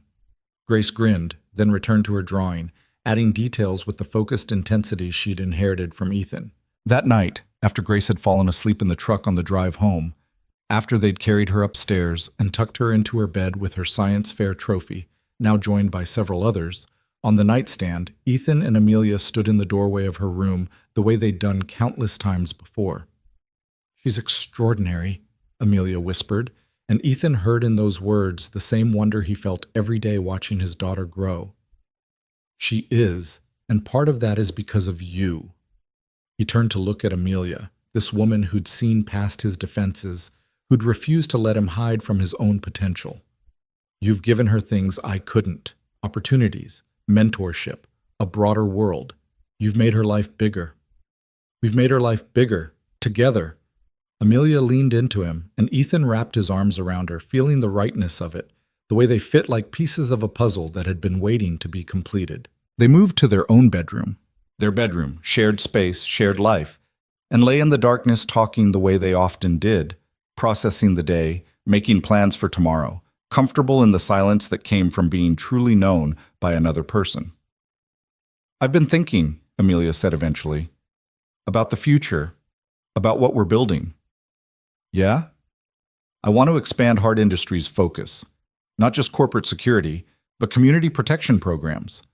Training for women being stalked, security consultations for nonprofits that can't afford high-end protection, resources for domestic violence survivors. Using what we know to help people who need it most."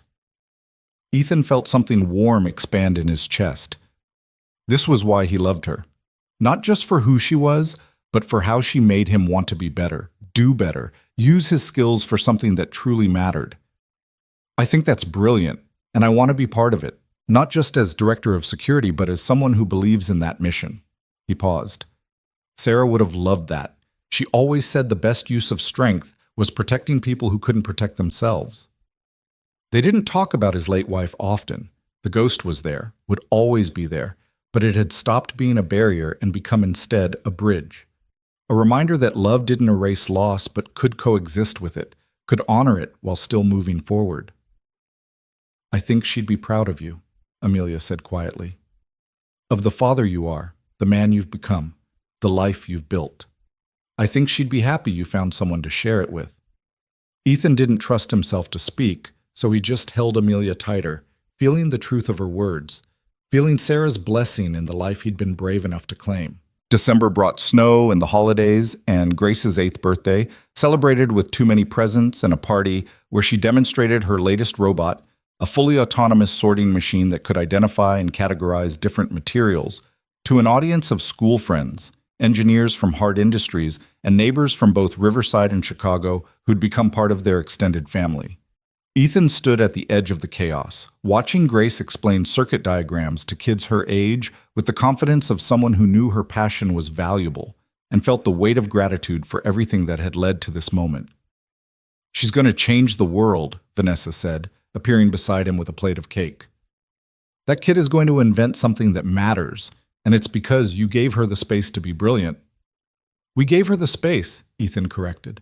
"You, me, Amelia, Sarah from the lab, Miguel, everyone who's shown up for her. She's got a whole community raising her. That's what kids deserve, what everyone deserves." Vanessa bumped his shoulder with hers. "Look at you, getting all philosophical. Who are you, and what did you do with the grumpy mechanic I met in a diner?" "He's still here. He just learned that being grumpy is exhausting and being happy is more fun." The new year brought new challenges and new opportunities. Hard Industries launched its Community Protection Initiative, with Ethan leading the development of training programs for vulnerable populations. Ward's Auto Repair expanded to 3 locations, Riverside, Chicago, and a new shop in Iowa City that focused on training veterans in automotive skills, giving them pathways to stable employment. Grace continued to thrive, winning first place at the regional science fair with a robot designed to assist elderly people with mobility issues. Sarah had helped with the advanced programming, but the core concept and execution were all Grace's, born from watching her father help others and wanting to do the same. And through it all, Ethan and Amelia built their life together, learning that love wasn't about perfection, but about showing up consistently, about choosing each other through the mundane and the extraordinary, about being brave enough to be vulnerable and strong enough to be soft. It was a Saturday in early spring, almost 18 months after that first night in the diner, when Ethan decided it was time. He'd been planning it for weeks, working with Grace on the details, making sure everything was perfect. Not perfect in the sense of expensive or elaborate, but perfect in the sense of meaningful, of true to who they were as people and what they'd built together. He took Amelia back to the Starlight 66, claiming he wanted to check something about the security system he'd helped them install after the incident. She'd rolled her eyes at his transparent excuse but had come along anyway, indulging him. The diner looked different in daylight, less like a liminal space and more like what it was, a working-class establishment that served decent coffee and witnessed ordinary miracles. But when they walked in, it had been transformed. The corner booth where Ethan and Grace had sat that first night was decorated with simple wildflowers. Fairy lights had been strung along the windows. And sitting in the booth, grinning like she held the world's best secret, was Grace. "What is this?" Amelia asked, looking between Ethan and his daughter. "This is where it started," Ethan said, taking her hands in his. "Where I met someone who changed everything, who saw me when I'd been trying to be invisible, who refused to let me settle for less than I could be." Grace climbed out of the booth, pulling something from her backpack, a robot she'd built specifically for this moment, designed to hold a small velvet box in its mechanical hands. "Ms. Hart, Amelia, you made my daddy smile again," Grace said, suddenly shy but pushing through it with the courage of someone who'd learned bravery from watching her father.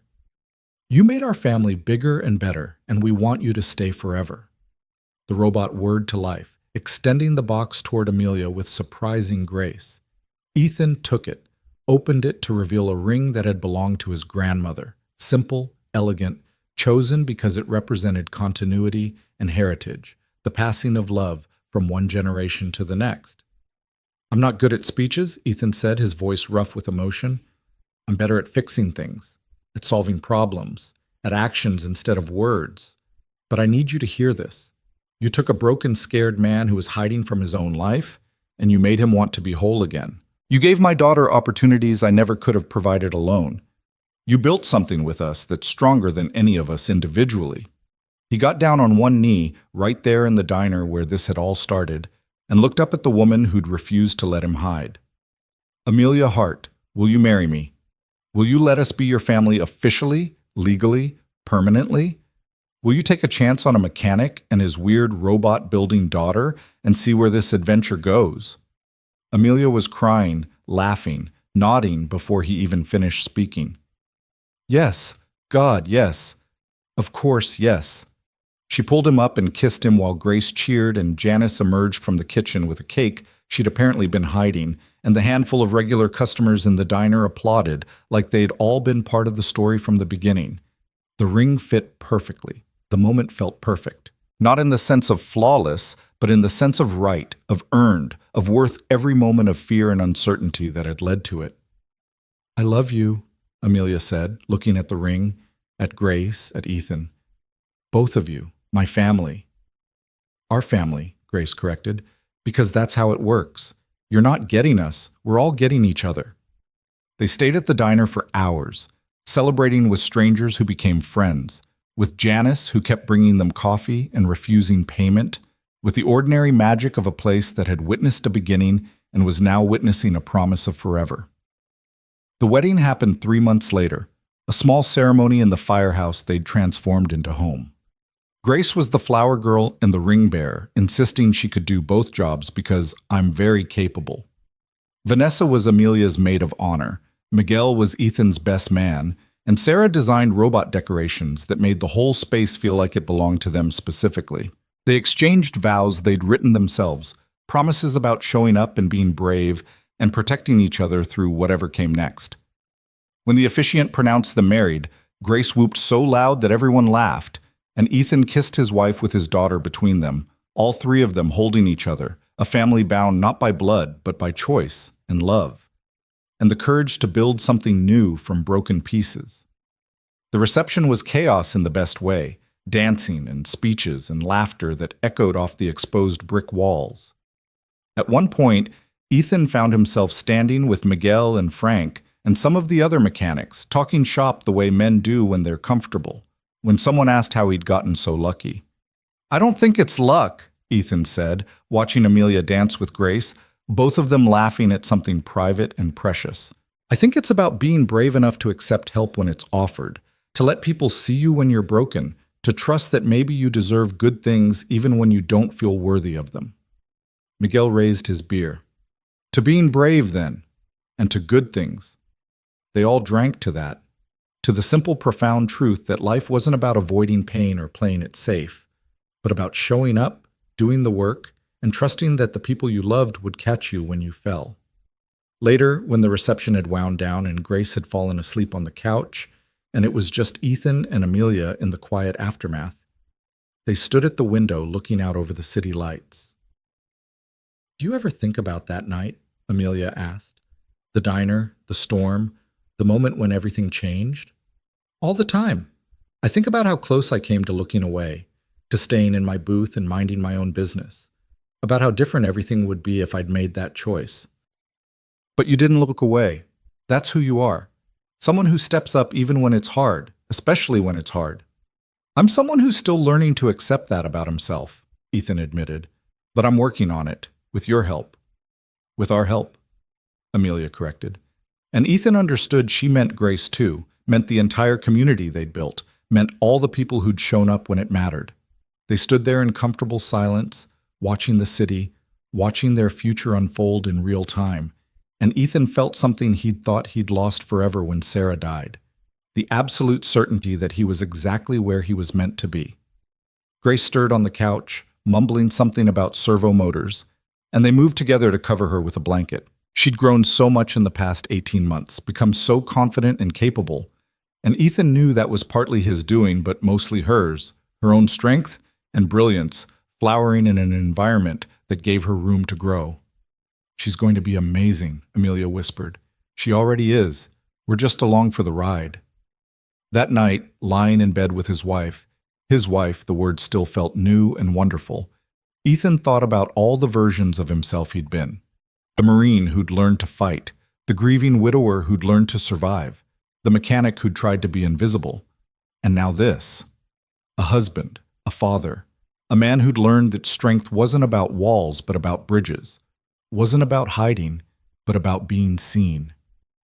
Thank you, he said into the darkness. For what?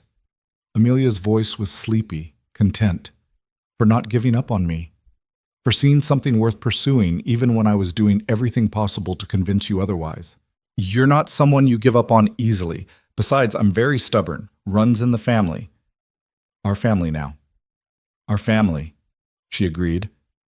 And Ethan heard the smile in her voice, felt the promise of all the mornings they'd wake up together, all the problems they'd solve side by side, all the moments ordinary and extraordinary that would comprise their shared life.